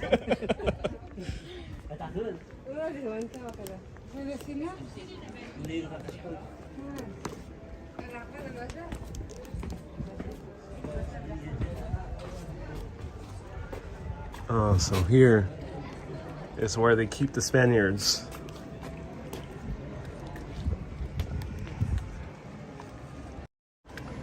Wait, Belgium.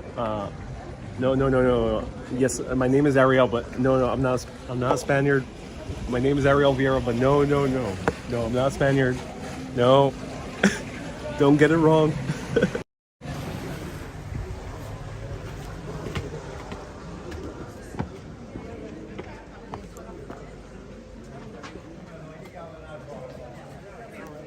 Quand tu passes au-dessus de la porte là-bas, tu peux faire un vœu.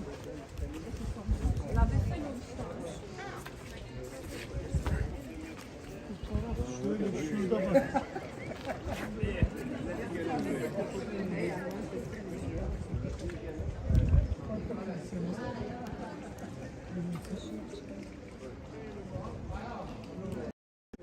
So let me know in the comments, would you live there?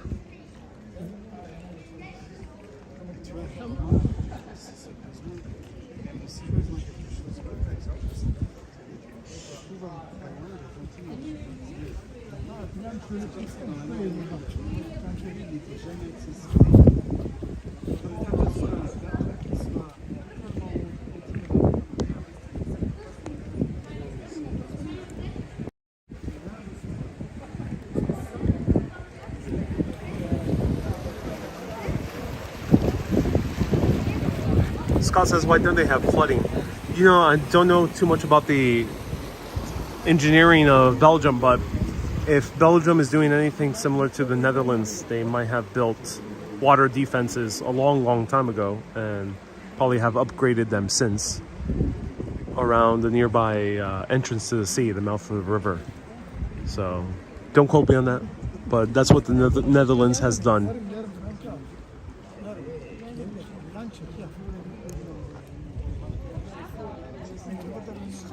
The water level does not change too much. So if we were in the Thames right now in London, you'll notice that right here, you see this green line? That green line really indicates what the water level usually is. So the top of the green line is its maximum, usually. Of course, it might always go higher, but that means for many decades at least, it has been around that level, maximum. Of course, the minimum we can't see it, that's the actual bottom of the canal. So if you were in the Thames, which I've shown before in live video, you'll see that water level is way different. It's much higher, way higher. And it's because the tide changes like crazy in the Netherlands. In the Thames. But here, barely.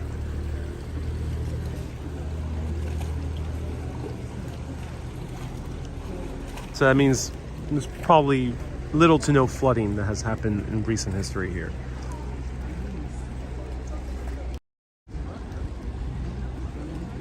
Of course, in Venice, that's different now.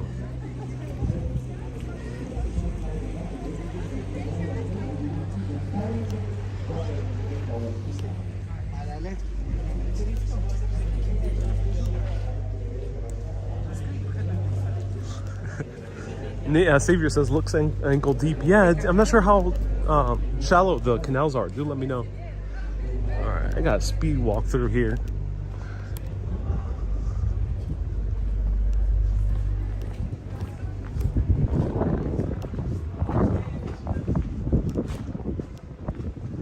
Lino says, Bruges is connected to the North Sea. Yes. So the city of Bruges extends all the way to the sea. We're in the walled section, which is inland. Sandra says, how many countries have you visited in your life? I have lost count. I'm not, by no means, am I like an amazing video creator like Drew Binsky, aiming for every country on earth. I have no intention to even attempt that, nor do I really care. But I've visited quite a few countries. I visit a lot of cities because I don't go to too many countries, but when I'm in a country, I do a lot of cities. That sounds like the tagline for Dos Equis.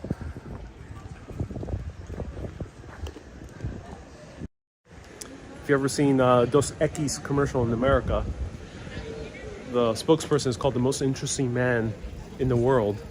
Has a gray beard. He's probably in his late 50s.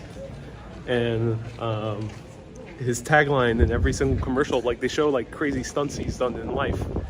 And the tagline at the end is he says, I don't always drink beer, but when I do, I drink Dos Equis. Stay thirsty, my friends. That's how I end up getting my tagline, stay curious, my friends. It was not based on, there was another YouTuber that actually has it. There's another YouTuber that actually has that tagline. I never knew about him, nor did I follow him before. But I got it from Dos Equis. So for me, it's like, I don't always go to new countries. But when I do, I go to all the cities.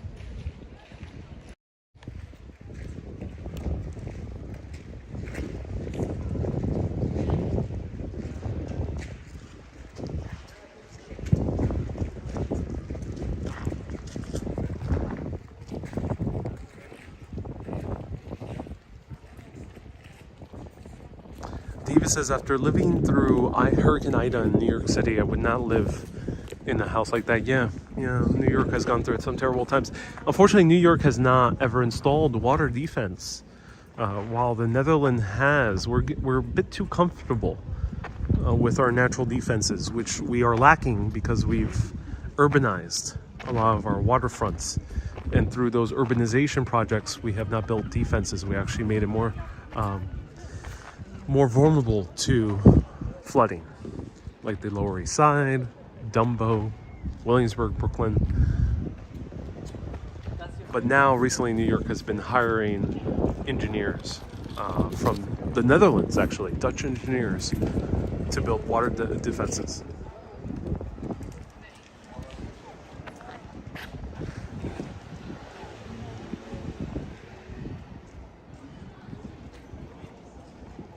Ludo says, are you going to a restaurant in Bruges tonight? The problem with Bruges, I'm staying in Brussels. I have to take a train back. Trains don't run that late. So if I had time, I would love to go to a restaurant.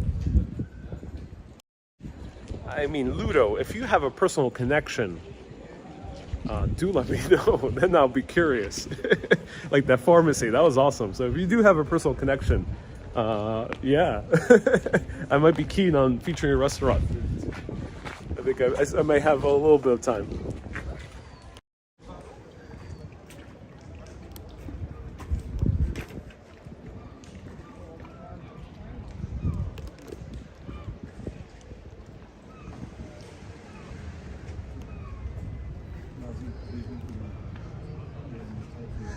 Jay says, nice people. Yeah, Belgium is way more warmer in terms of the people than the Netherlands. As I mentioned, Netherlands is it's a very, people are very nice. They are indeed very respectful and kind, definitely kind. But here you got a lot more warmth. There's a little bit bigger sense of humor here as well. I might not be so successful at it, but there is more sense of humor here in Belgium.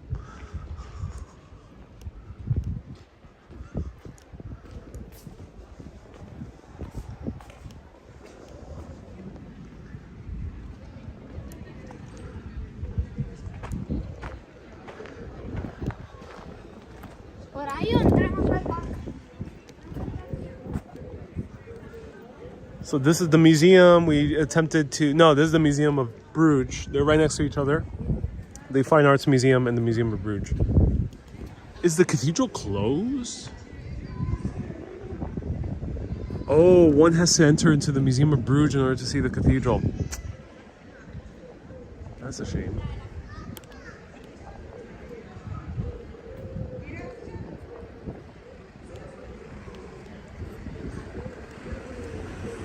Next it says, the Dutch people remind me of a southern grandfather, very reserved. Yeah, there's a little bit more reservedness. Ryan says, no Michelangelo. Yeah, I think we might be too late. Oh, I'm a bit bummed. I assumed it was a church, so I assumed it was going to be open a little bit later. But does not appear to be the case. I didn't realize it was in the museum and that the museum will close at 5 p.m. Mikael says, too much time in the Tintin shop. My apologies. I mean,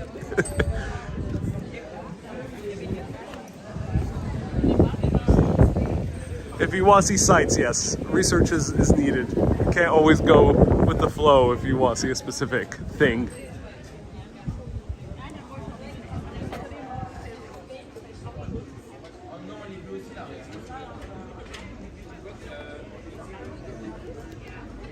Andy says, what are these red shirt people? Andy, if you've ever seen the show Star Trek, you know it doesn't look quite good when you wear a red shirt. But in all seriousness, I think those are just a school traveling together. Ryan says they're Boy Scouts. Oh yeah, is there a Boy Scout version here in Belgium? There's a few girls also in that group, so I don't think it's just Boy Scouts.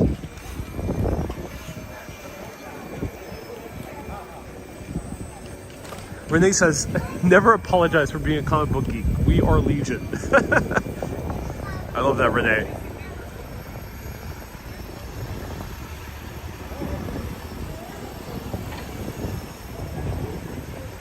Ryan says, stuff closes early like the Netherlands. Yeah, when it comes to museums, yes. Museums and attractions, yes. Boat tours, someone earlier asked, is there night boat tours? No, they pretty much end at 5 p.m. But shopping open a little bit later than the Netherlands, and definitely a lot of restaurants are open pretty late. So do all your museum early in the day, and then eat and shop to your heart's desire after 5 p.m.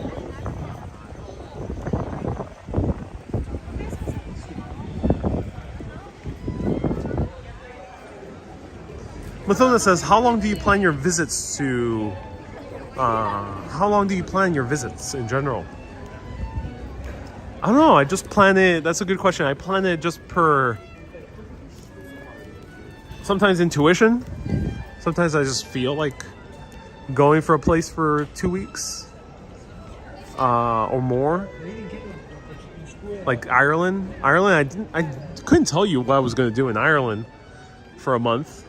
But I planned for a month, and it was the best decision of my life. But sometimes it does not work. Planned 2 weeks in Seattle. Didn't need to spend 2 weeks in Seattle. That's one factor. The other factor is interest level. Sometimes I know a lot about a city before going there. I didn't know too much about Belgium, aside from comic books, basically. And then but Rome, Italy, I knew a lot. So that's why I spend a lot of time in Italy.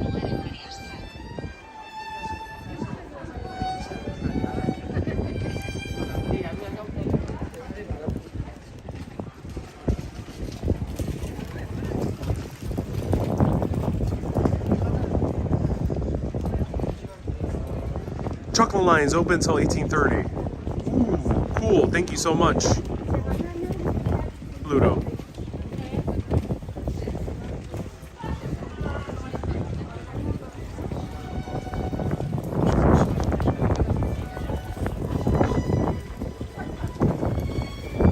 So this is the tallest brick building in the world. It's sometimes fascinating to think about that. Ron says Chicago is different. Chicago is a city you can see in a fairly short time. You don't need more than a week. I definitely also spend a lot of time in Chicago.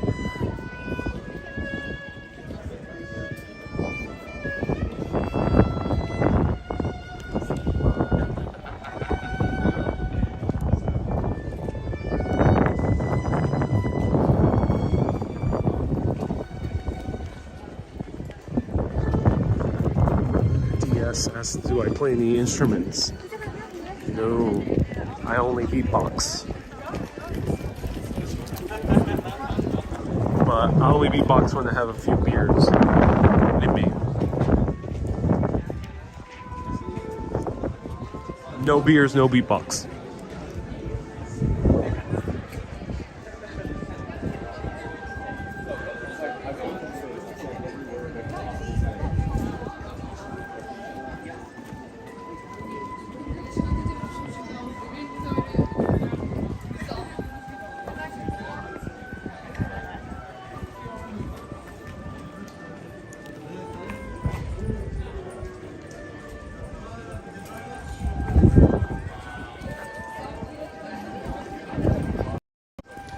Right now we're having a very long discussion about politics. No politics on the comments, unless they're more than 100 years old. So if you have any commentary on Belgian politics from 100 years old, then go for it. But no politics, everyone. So let's end the conversation that's happening on politics. I know many of you mean well, so luckily we have no trolls in the comments, but no politics. So let me know, what do you love about Europe that you wish would be implemented in your own country? I'm so curious. I visited many countries in this trip. From this trip, what do you think should be implemented in your own country? Very curious. What do you think should be inspired? What do we need to draw inspiration from? Beautiful.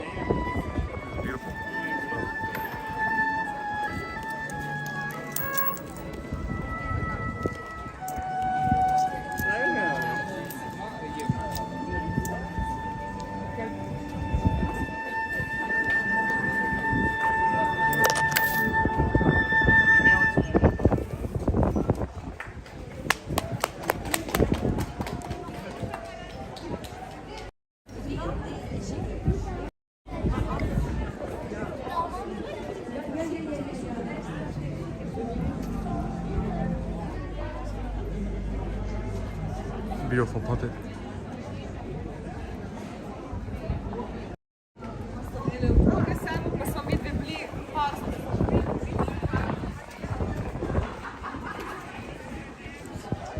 Don Giovanni says, great music he plays, yeah. Here's Marzipan. I think he's taking a break, but very beautiful music, yeah. Seems to be a puppeteering tradition here in Belgium, which is very interesting.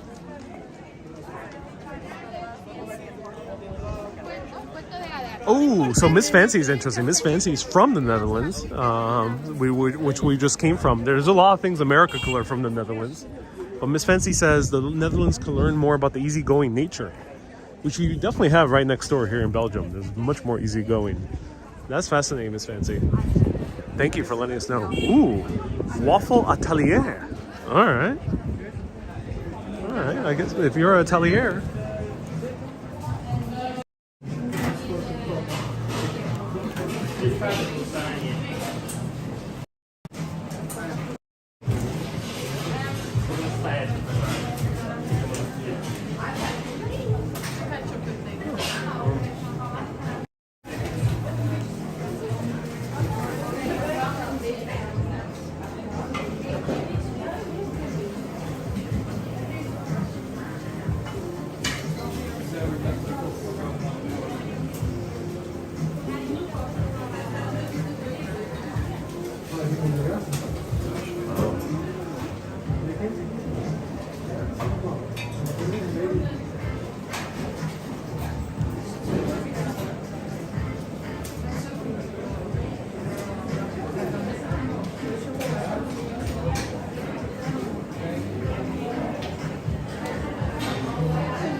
Lady, please. And I'll have a water bottle, the Mount Rockus. No, the still one, yeah.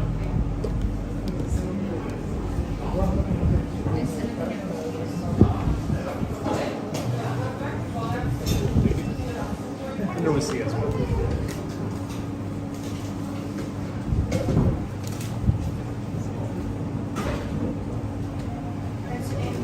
Thank you so much.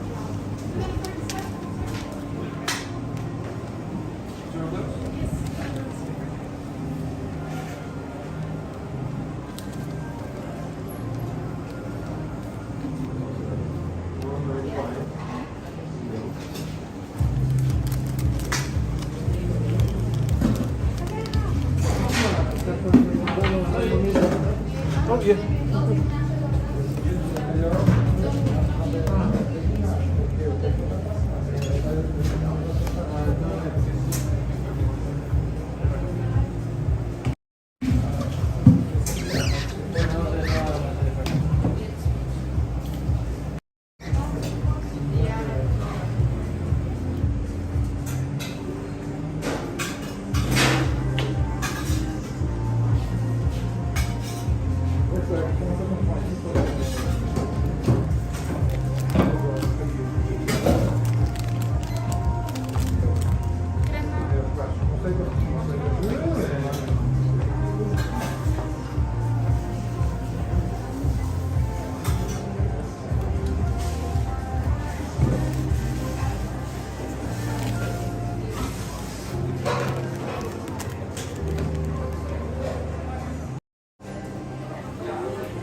So that's a waffle iron.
Thank you so much. Have a good day.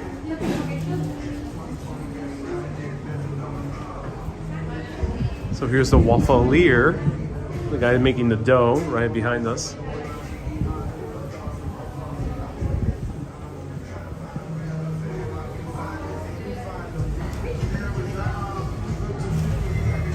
So here is the waffle we end up getting. Let me go where the light is. There we go. Here's the waffle I end up getting. I end up getting this water that was recommended to me by Nobu when I was in Paris. This is some of the best still water I've ever tried in my life. Mount Rocos. Really, really great water. But the waffle, look at this little flower. Oh my God. And even the waffle itself is a unique shape. This place is called Otto's. It's funny, Otto is not a name when you would think of very kind of refined waffles. And we have some ice cream on top, some chocolate sauce, and cocoa nibs. Oh my God. That actually looks genuinely good. Someone earlier said this is like the Starbucks of waffle. I'm not getting that vibe. They're very clean and kind of, they look very, have a nice sheen to them, but they don't quite look like a big chain. I don't think so. So let's try it out. And sometimes it's okay to try the chains. All right, cheers. Ooh, I'm optimistic. Oh my God.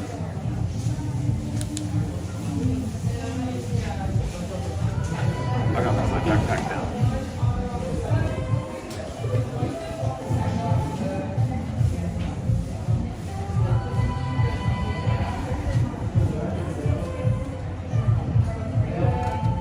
So there's music playing, so thank you everyone for the super urbanists and above, around the parts, the people who do decide to support the show. Not, of course I make these videos free for a reason, but I do allow people to support the show, and it's because of situations like these. It's a lot easier for me to stand inside here, so thank you so much. Let's try this out.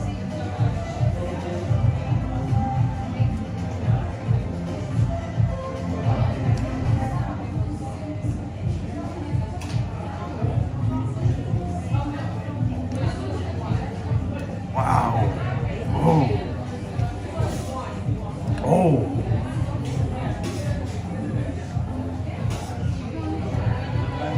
The crunch of the cocoa nibs is great, juxtaposed with the creaminess of this non-dairy vanilla ice cream.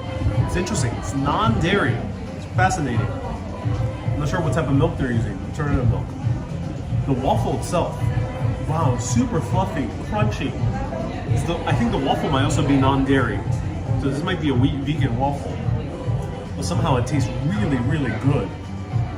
It has kind of this airiness to it. So it's almost like if it were, this is not traditional Belgian style, and nor is it quite Liège, because the waffle itself doesn't seem too sweet. It's kind of in the middle.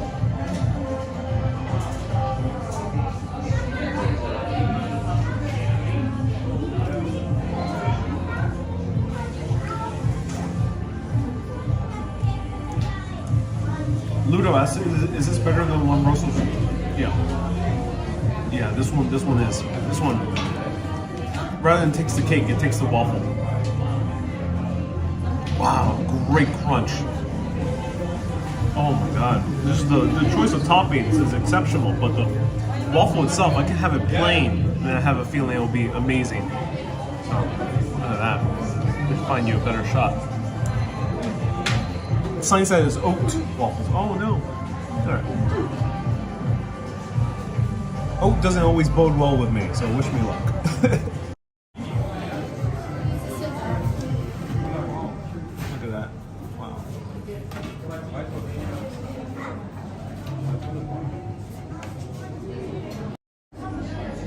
Beautiful waffle. Oh my God.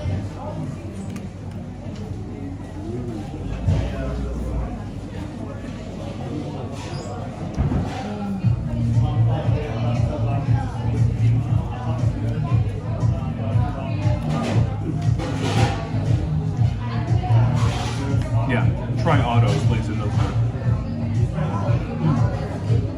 Oh yeah. Great chocolate too. This makes up for the hot chocolate we had earlier. Oh.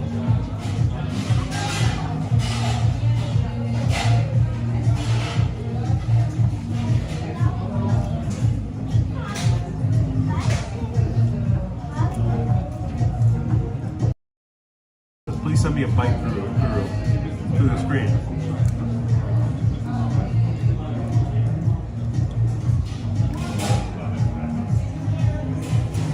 that combination, just the fluffiness of the waffle, the creaminess of the ice cream. The ice cream is more kind of sorbet quality to it, and then you have the crunch of the cocoa nibs and the nuts. Hyde says the people in the tourists look like the people in Tintin comics.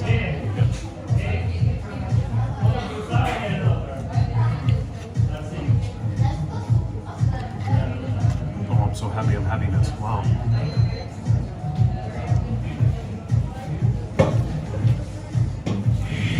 Is the flour edible? Well, we shall find out. Is it edible? Yeah, Yeah, it is. Okay, good. Yeah, sure. Well, what type of flour is it? It's a begonia. Thank you. Don't mind me, I'm making a video. Yeah, my wife says the same as she can't work with. Oh, really? Oh, she has some of these. Yeah. Does she also makes video or just for fun? For fun. Oh, nice. But she's she's learning now. Oh. We are so busy, she has not the time. We are so busy here. Are you Otto? I'm Otto, yeah. Great waffle that you made here. I'm really impressed. Thank you. Yeah, well, what type of style would you call it? It's Is it your old style? Oat Yeah. flour. Oat flour, but it's not quite Liège, it's not quite classic Belgian. No. It's like kind of in the middle. The waffle from Bruges. Bruges waffle. Gluten-free and lactose-free with oat flour, oat milk with coconut blossom sugar, not refined, healthy dark sugar, Oh, I see. rice oil. Rice oil too. Oh wow. Okay. It tastes very healthy and very kind of refreshing. It's more healthy, yeah. And I don't feel like stuffy. Yeah, and you know, oats is giving energy. Oats Oh yeah. is giving energy. Oh, that's good. Wow. Wonderful waffle. Great job. Thank you. It's the famous lace, Bruges lace. Bruce Lee. Bruges is famous for the lace, you know. Oh yeah. Oh, you see that's the why. shop has the lace. The shop The of. form, the waffle is lace form. Oh, so you made a waffle. lace Yeah, form. that before is the only one Bruges waffle. The one and the only Bruges waffle, only in Bruges you get here. So you had to make your own iron. Yeah. Wow, and that was that hard because I know making Yes, waffles. There's a special factory in Belgium who made irons for the whole of the world. Special for you, eh? Oh, that's amazing. Oh And wow. the city of Bruges, they have done their, that was correct from the lace form. Yeah. Wow, wonderful. Thank you again. You're welcome. So that was Otto. Let me show you. You want to say hi? There we go. That's Otto. So Otto, there we go. Making great waffles. Following the lace history. Let me show you those here. So Bruges is famous for lace.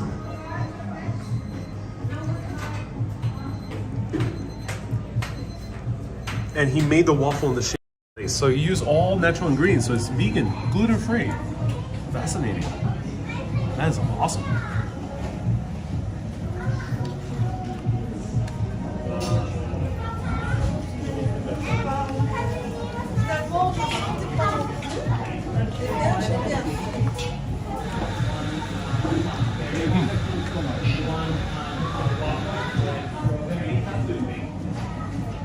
Drop some ice cream on my bag, but wow. One of the better waffles I've ever tried in my life. Amazing. 100% recommend this.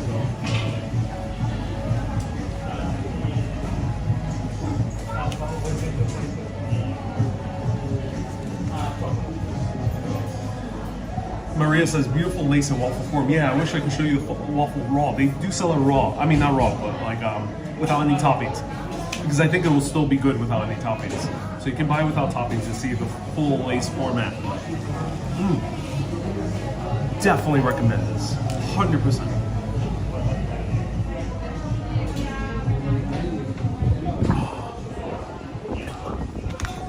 Contrast is not as heavy on the stomach, yeah.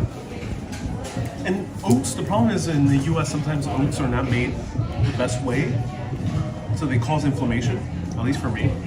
So I have been avoiding oat products in the US specifically. But here I'm feeling good so far, so that's nice. And yes, the edible flour was great. It didn't taste too much. It was like a little bit more of a neutral taste. It tasted maybe a little bit like if it were like a super light bergamot. That was kind of the general flavor profile.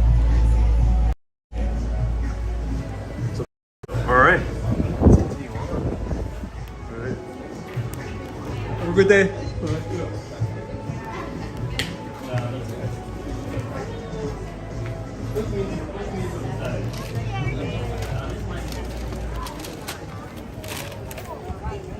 Ludo says chocolate line closes in 35 minutes.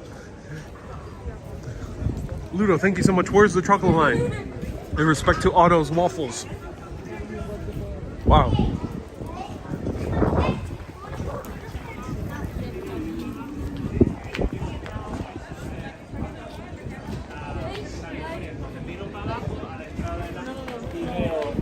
Hey, Joe says, seeing you yesterday eat chocolates was like the Ratatouille movie at the end with the chef having an explosion of flavors. Yeah, Jack says Otto gave attention to detail and culture. Yeah, you know, that was... I sometimes am a bit skeptical when I hear the term vegan something. Because a lot of times it's very, I would say sometimes it's very gimmicky. So they make vegan anything just to get those Instagrams, and then they make it very pretty. But it seems like Otto has done it with actual tender love and care and attention to the culture, which is amazing to hear that there's some cultural lineage with that waffle. Sonia says pancakes in the U.S. is great. Yeah, of course, the U.S. does make great pancakes. The U.S. makes a lot of great foods, definitely.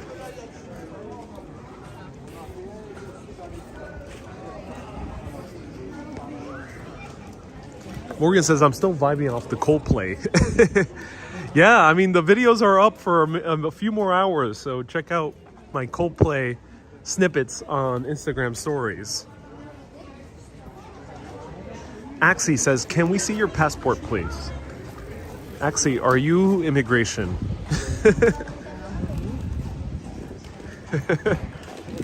Axie, are you an immigration officer tuning in right now? Are you part of Interpol? Actually, though, I cannot show my passport. It would be cool to show you the stamps. I don't, as I mentioned, I don't go to too many countries, but I've been to a lot of cities because I go to a few countries, but a lot of cities within them. I wish I could show you, but I don't have that much stamps because I don't go to too many countries, as I mentioned. Not like other travelers that have hopped around way more countries around the world. Ron says, I'm going the wrong way. Oh no, it's that opposite way?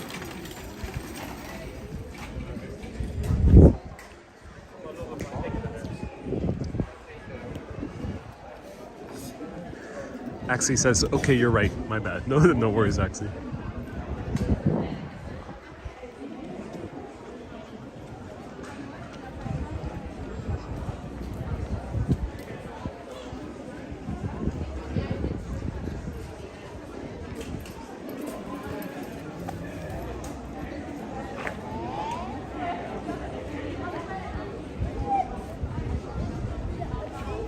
Ludo says it's the other way. Ludo, how close are we? Just so I know.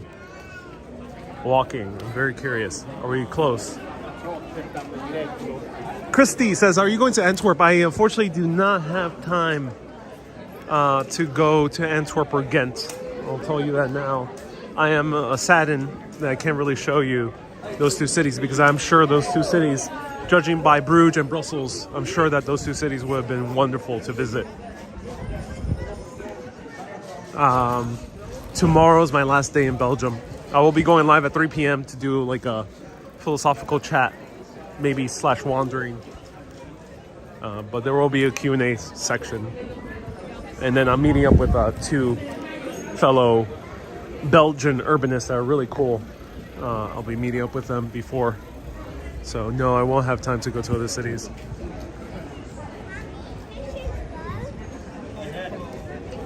As I mentioned before, I recommend Belgium a few days, not more than 2 days. This is definitely a more than 2-day trip. There's stuff to do, there's other cities to visit. You could use Brussels as your base, come over to Bruges, Bruges, the hotels must be very expensive compared to Brussels, so save yourself some money, stay in Brussels or Ghent, and then use those as bases to visit at least Ghent, Antwerp, which I haven't visited personally, but a lot of people tell me that are amazing.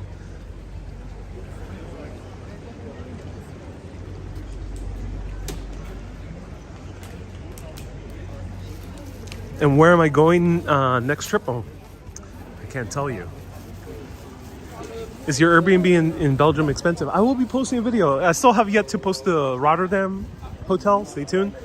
If you want to see my hotels, go to Facebook, Urbanist Live, or on TikTok, Ariel Vieira.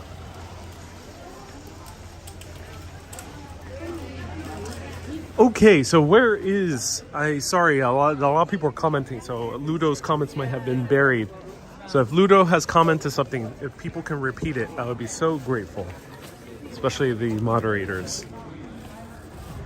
Christine says the people are so nice in Belgium. Yes, there's definitely a warmth and friendliness here that I'm happy to see after going to a few other cultures where it's a bit more neutral or colder.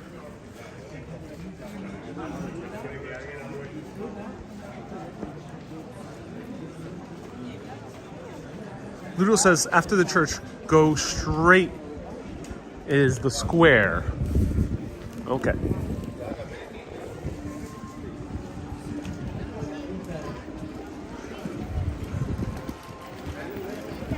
Axie says it's after the church. Okay, we have a fork in the road. Like most moments in life. We've reached the crossroads. Which road shall we take? Which one leads to the chocolate line? Or which one leads away from the chocolate line? Axie says go straight.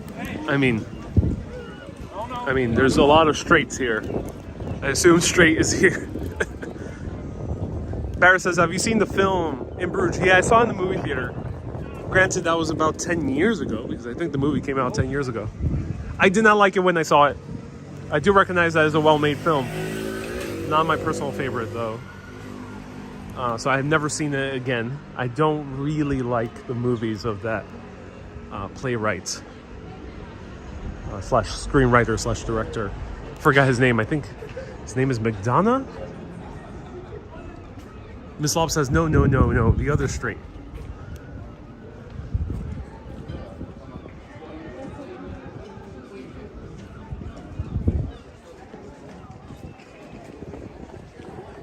Axie says that's it.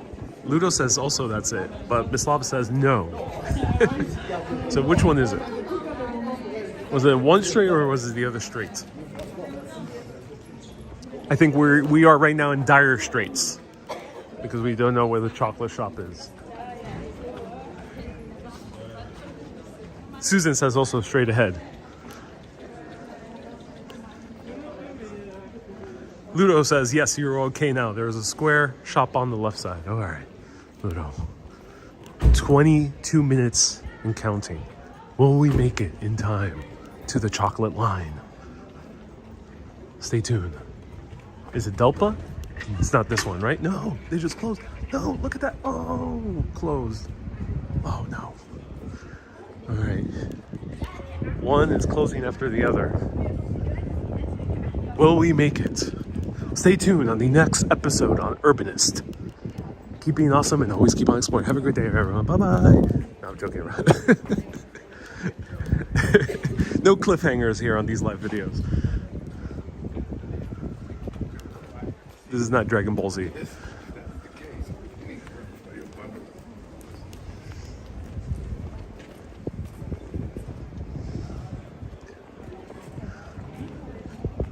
Beatrice says no. Miss Lam says no. Axie says over by the trees. Thank you so much, Axie. Luna says at 18:30. Well, let's hope. It's Belgium. I think I have the feeling that they don't quite follow the strict schedules.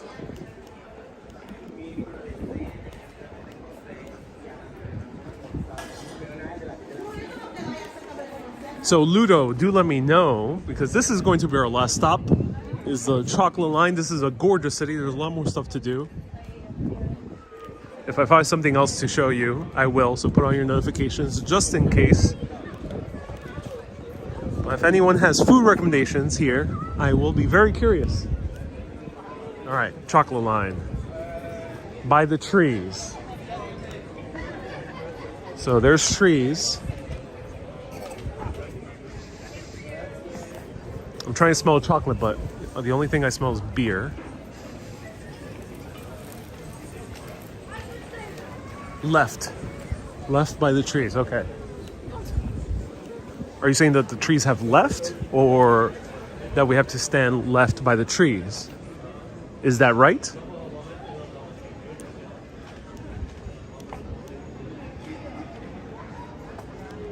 Let me know.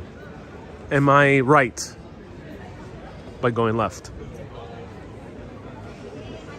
Or am I left by going right?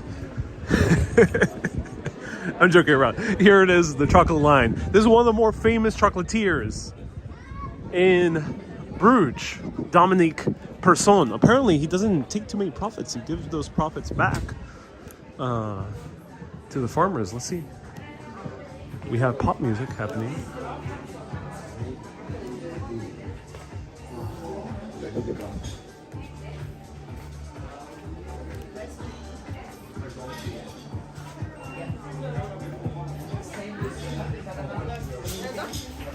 Wow.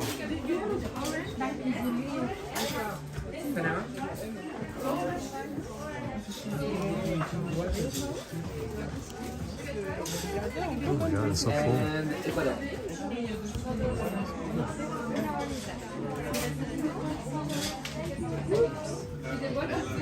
Thank you.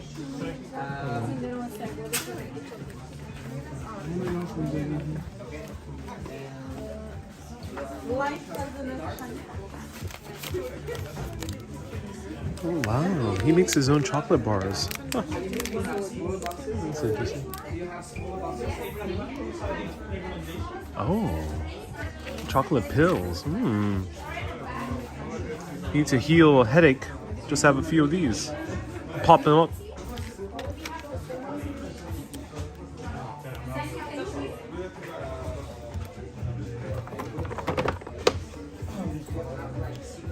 Cocoa Potter. Oh, this is the guy right here. Here's Dominique.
It will not only be for me anyway.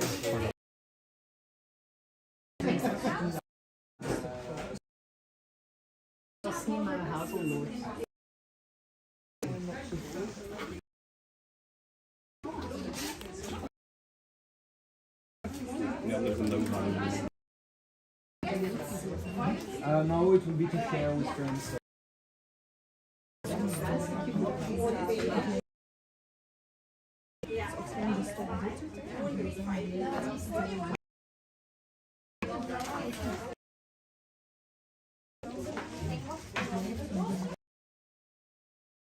temperature in France, if I'm careful.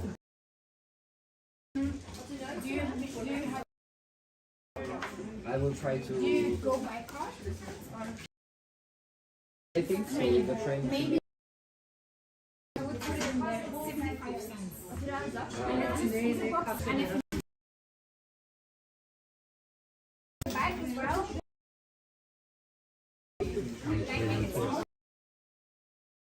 No, but I think.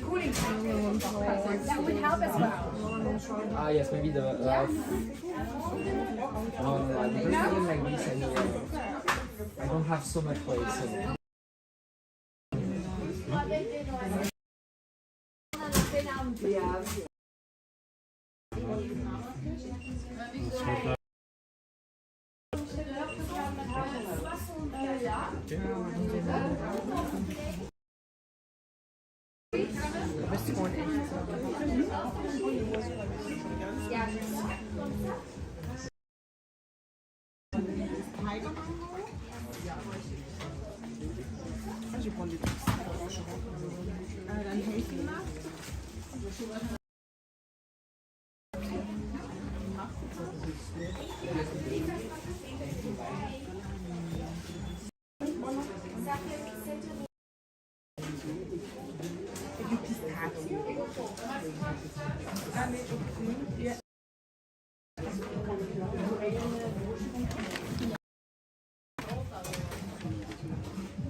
Zo'n witte.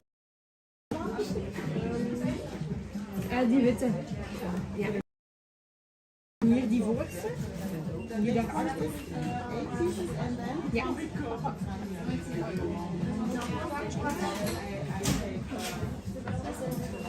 De Land Rover, Yes, maar please. 2 keer. Of the house, but just so, just for me. How much do you recommend? Die met de pinhole.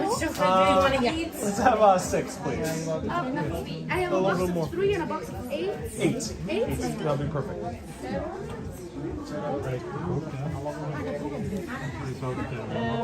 Deze van voor.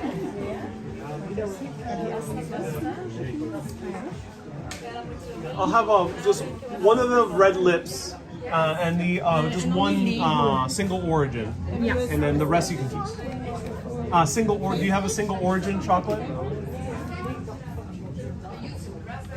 Okay, goed. Even terug.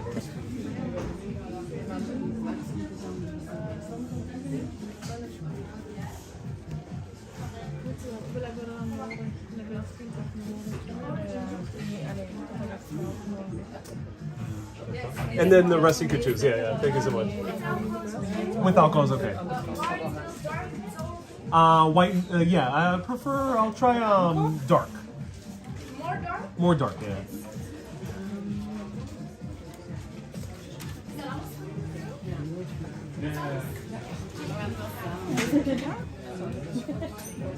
Het is pistache hoor.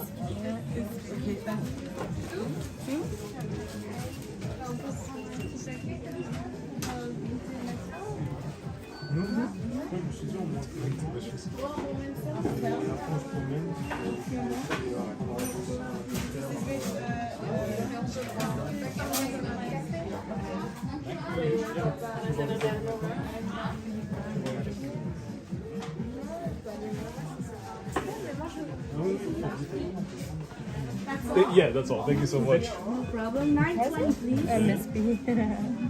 Oh my god. Die dingen, die cabernet? Ja, de andere kan ik niet zien.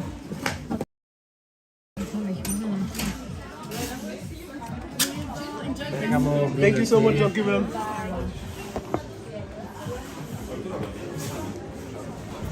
All right. So.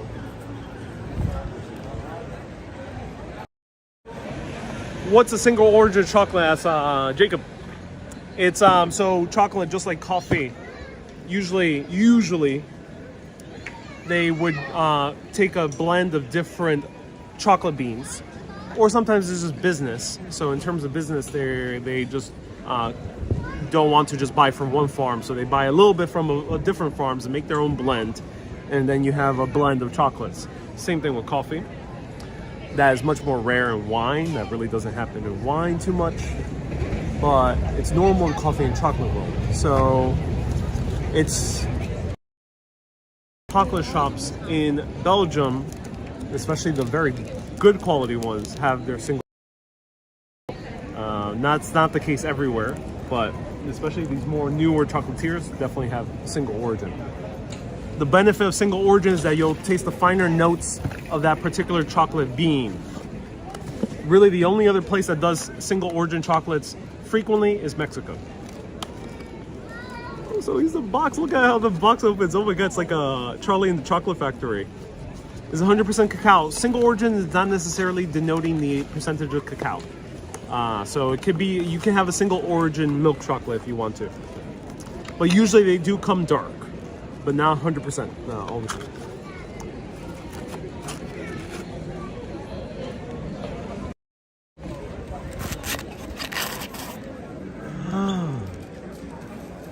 Here we are in a land of pure imagination. And yes, I did get the golden ticket. So I will be going to their chocolate factory later. Oh, that looks good. We got a kiss. I think I think this one's the single origin, and then we got a combination of other ones.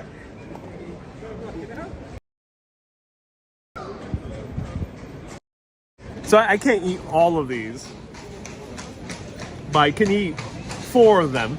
I can eat half of the box. So let me know, what should I try? And I gotta connect my battery because I'm running out of battery.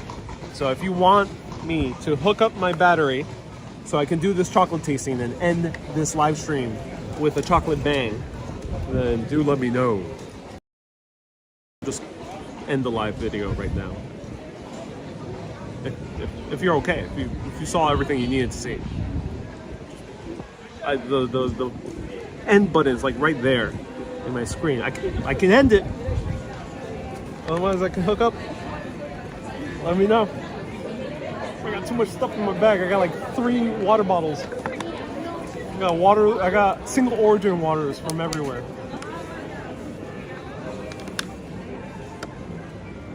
Ryan says please don't hit, and Fine says no. John says don't go please. I can eat all 8, no problem, says Mika. Luckily I am armed with water, which is good. Look at that. I got water. That's all I needed to do a chocolate tasting. All right. It's getting hooked up. So Andy is recommending that I tilt my head back and just pour the chocolate into my mouth. Might be a good idea, Andy. Might be a good idea. All right, let's try this out. First, the little shell one. Look at this. Ah, look at that. Shell. Looks nice.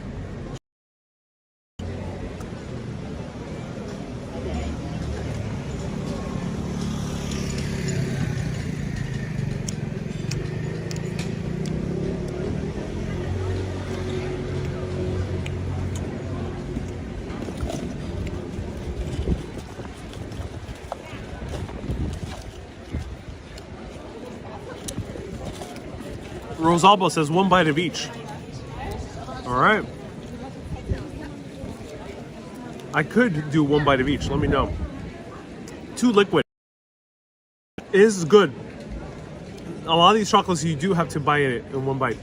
I'm not a fan of caramel, but this is a really well done caramel chocolate. Really well done. So it's an explosion of caramel. It's liquidy, which is good because if you do it in 1 bite, you get that explosion of caramel. It's a bit sweet, not my favorite. But I can tell it's well-made chocolate. So let's continue going on in the chocolate journey.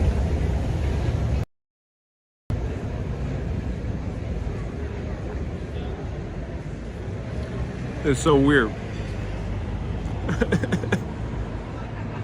Let's try the kiss. Oh, this is a soft one. Oh my god.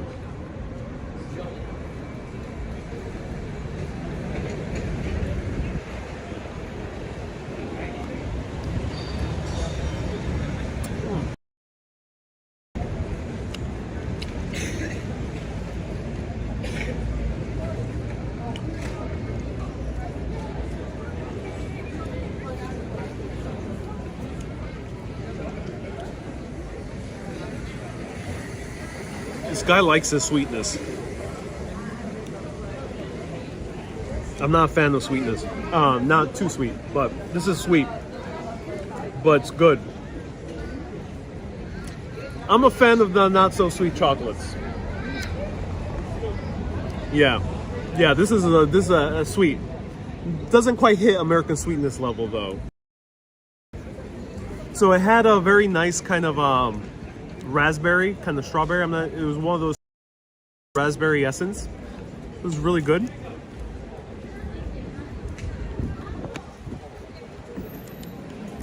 It had that nice, good fruity flavor, which if you have a very commercial candy, and America unfortunately is riddled with commercial candies. Again, America has a great chocolate tradition. It's just we kind of got lost in the overly processed chocolate. If we do have a flavor, it tends to be kind of synthesized, so it's not quite the.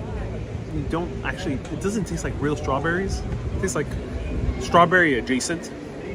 So here you can actually taste real strawberries. All right, I'm very intrigued by this one. I'm not sure what this one is in for. Had a white filling, yeah. Had a white filling, yeah. What is this one? It looks like marble. It looks so beautiful though. It looks like a marble had a lot of grease spilled onto it. Like if you had a marble countertop at your Upper East Side home, but you were cooking sloppy joes. That's what that looks like. Sloppy joes are. It's a great sandwich, classic American sandwich. It's like basically shredded beef covered in sauce. Very greasy. Harry says just one bite so we can see inside. All right.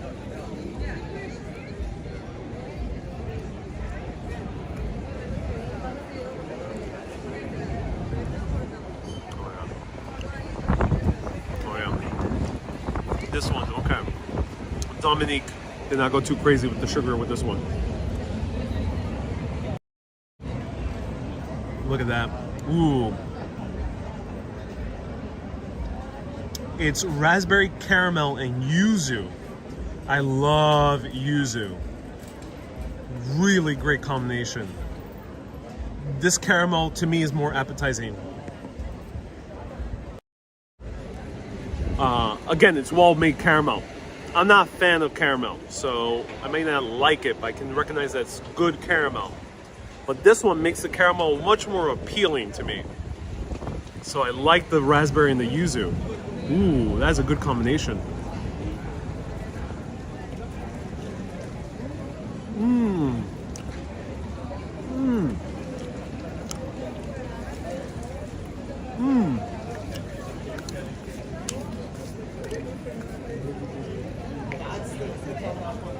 100% try that Sloppy Joe marble countertop chocolate.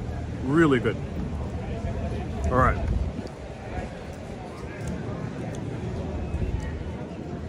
After this live video, I'm gonna walk for 10 miles because I'm eating a lot of chocolate and beer. How are the Belgians so fit? Let me know. What's the secret? Bree says, I'm a paralegal, so always fully investigating. Hey Bree, thank you so much for investigating. So Bree has been so kick-ass to find out the... Did you mean ouzo? No, I did not mean ouzo. Ouzo is the Greek liquor. That was yuzo.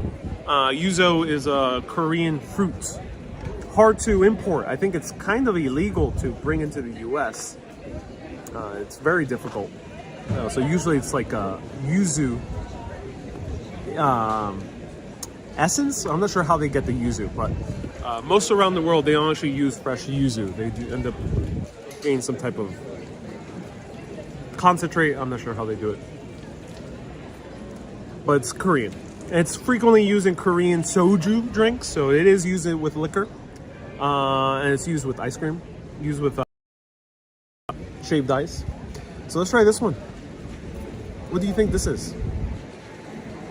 Mirna says, yeah, you can import yuzu juice, yes. Jacob says, I think the dentist is next door. Yeah, I've never had a cavity in my entire life. Never had a cavity. I'm not going to start now, so I think these are going to be my last chocolates of this Belgian adventure. All right, let's try this out.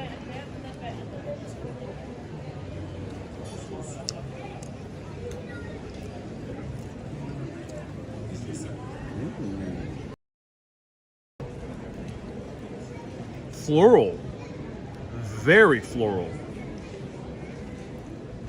So much floral. Wow. I feel like I'm at a wedding and I just caught the bouquet, but instead of catching it with my hands, it landed in my mouth. Is that good news? I don't know. But it tastes like a bouquet in your mouth. Yeah, it's really good. I think this is the single origin. Maybe there's some topping on it, but it tastes pretty much like pure chocolate. I can't tell 100% for sure. If it's pure chocolate, it's very impressive. No flavoring. If it's no flavoring, I'll be very impressed by it. Right there.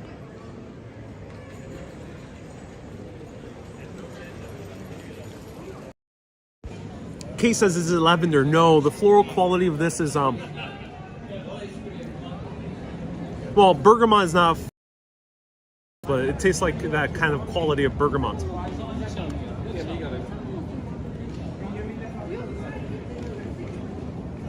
Yeah, bergamot, Earl Grey kind of quality. So Annabelle says it is fermented cocoa. Interesting.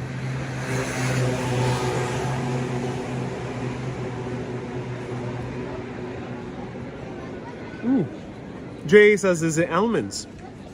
Maybe almonds are involved. Maybe. Morgan says, you have done it now, Ariel. You have tempted the fates.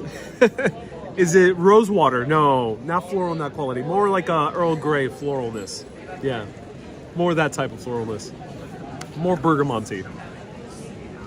All right. We got 4 more. You choose the next one. Ignore this half-eaten caramel one and this one. We got 4 more right here. Where shall we go next on this chocolate journey?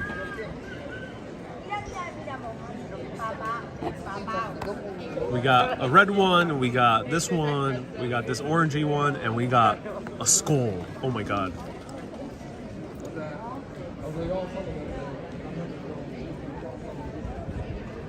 The box, I gotta give it up to the guy. He made a great box too. Great packaging.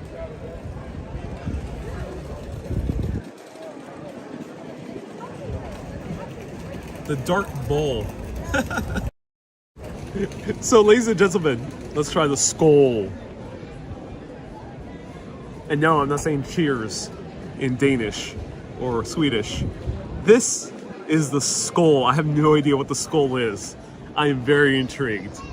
This is awesome. Oh my god.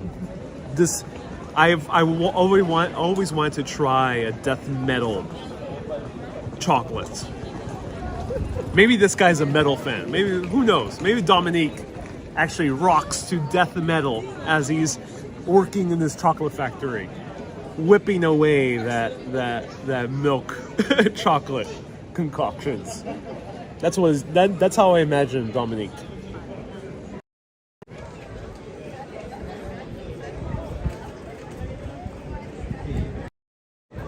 Dominique is a metalhead disguised as a chocolatier. All right, let's try this out. Is it pink inside? Let's see. If it's pink inside, I'll be surprised.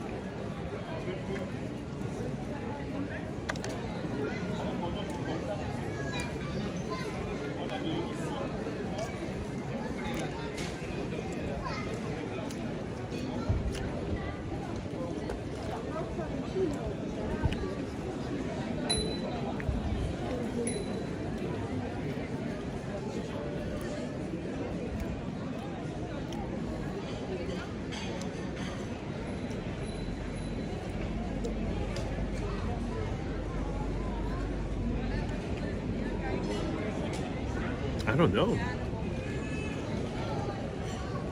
I have no idea. I can't. I'm confused. I'm confused. I was expecting some fruity flavor. You know, being a very death metal type of chocolate, I was expecting the explosion of strawberry with some lavender, some rose water mixed in. But no, it's just chocolate. It's like a white chocolate. I don't even know what type of chocolate this is, but it's like a white chocolate.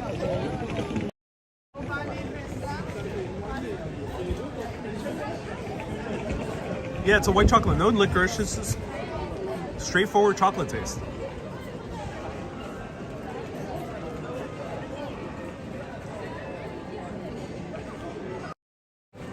It's good, but I'm a bit disappointed. You have all this pomp and circumstance with Skull. I would expect a little bit more of an interesting flavor, but it is a good chocolate. It just tastes. It's pretty run in the mill. I can't really describe it too much.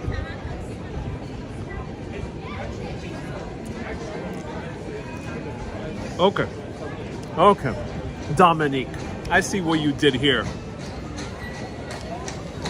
Dominique is clever.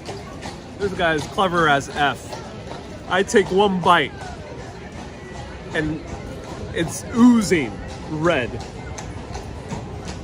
All right, touche. The man has fooled me.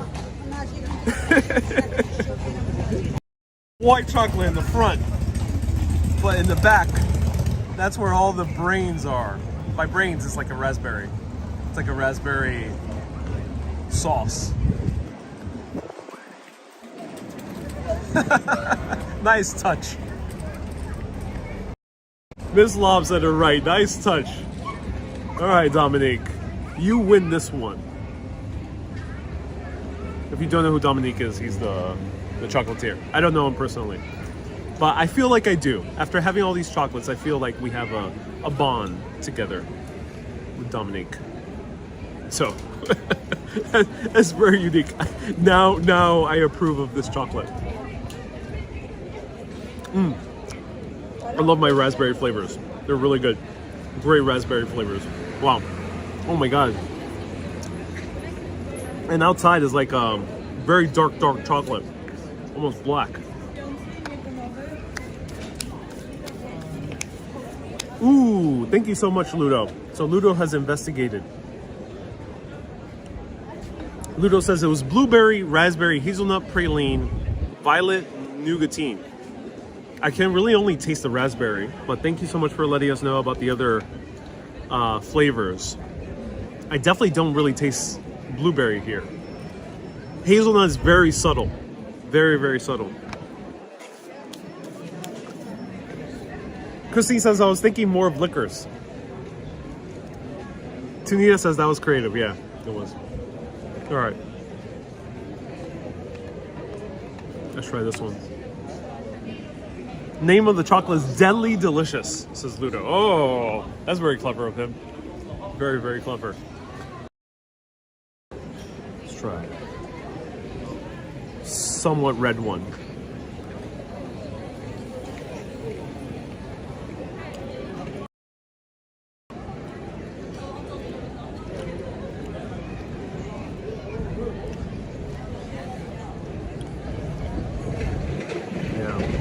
Way better. Wow. This one's dark chocolate. Very bright taste, very bright flavor to it. Wow. Bright flavor.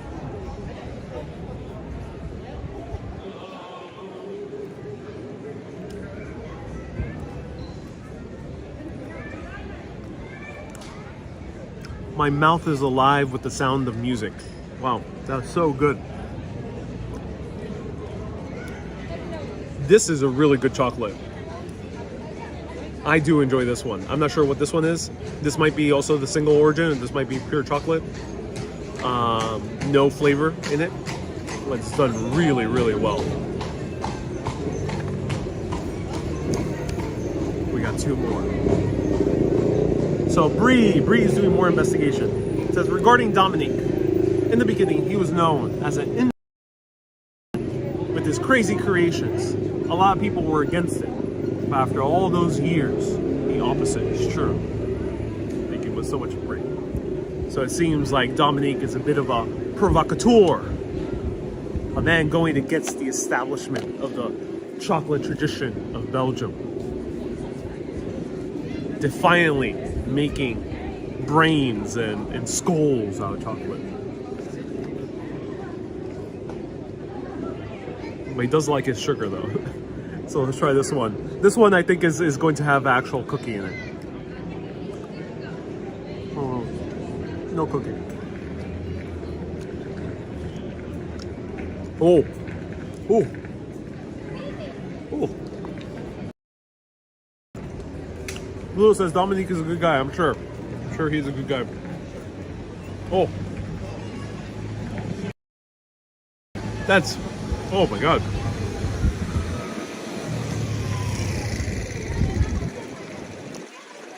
That's a lot of almond flavor. This love says coffee flavor? No. This is almond. It's pure. Woo. It's an almond stink bomb. It's good. Well, I'm not a fan of almonds. I think I'm learning a lot about myself here on this chocolate journey, ladies and gentlemen. I think I may not be a fan of chocolates. I think this solidifies me being a fan of pie. Where can I find pie? Luna says too many choices.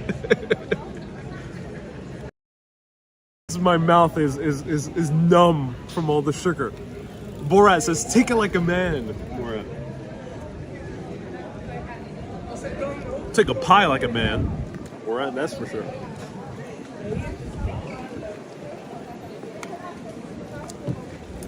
Miss Love says marzipan is not for everyone. Now, was that marzipan? Ludo says stay with the waffles. Yeah, I think so. Again, these are well-made chocolates. I just do not like them. Dominique, you're doing great. Dominique, you're doing great work. I just do not like your chocolates. All right, let's try this one. But I do recommend it if you're a chocolate lover. If you're a chocolate lover, I think you'll enjoy this. And if you have a sweet tooth, I think you'll enjoy this. All right, let's try this one right here. The last one, the final one of the bunch. 8 chocolate. I only ate one whole. I forgot which one it was, but it was good. Shall this one redeem the yuzu one? The yuzu one was really good. Let's try it out.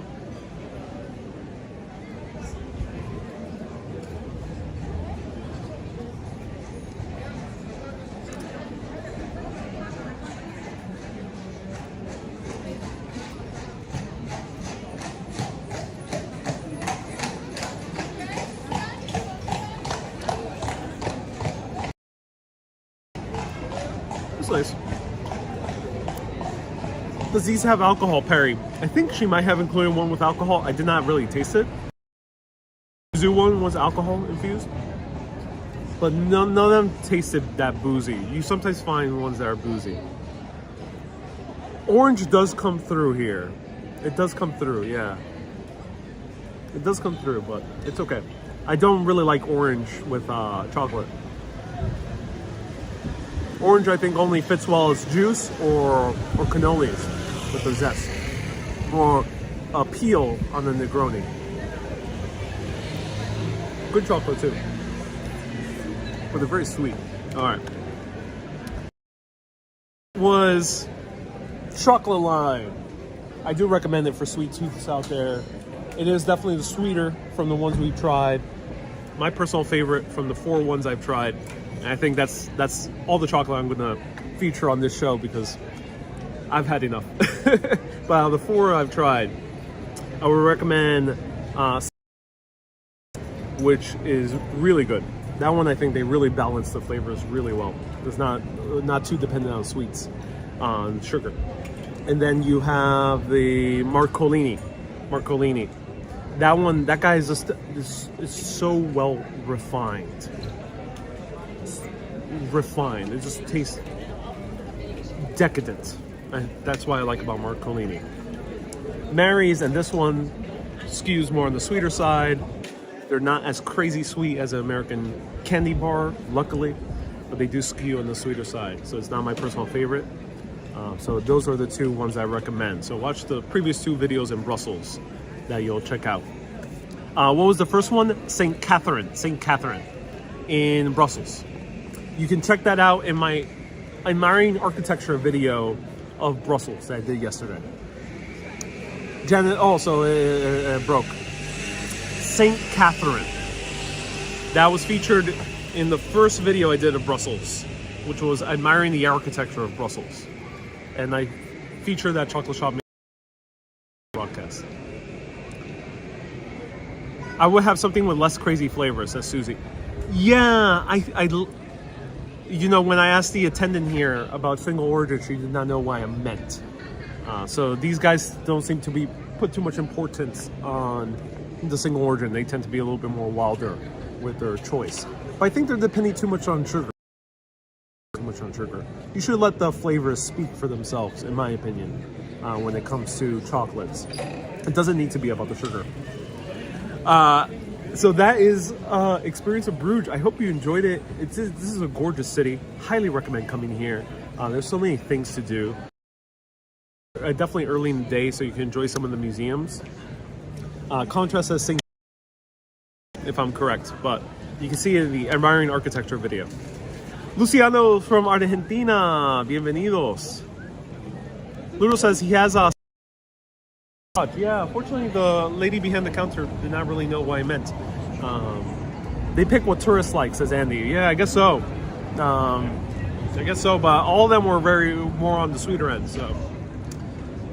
I'm not sure if they have, if they don't do things a little bit less sweet for other ones. Not entirely sure.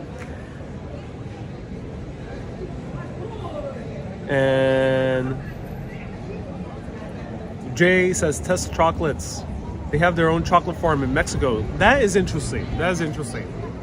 I also really like Mexican chocolate. For me, Mexican chocolate has been the top thus far in my journeys. What I love about Mexico, as I mentioned many times, Mexico does not depend on sugar.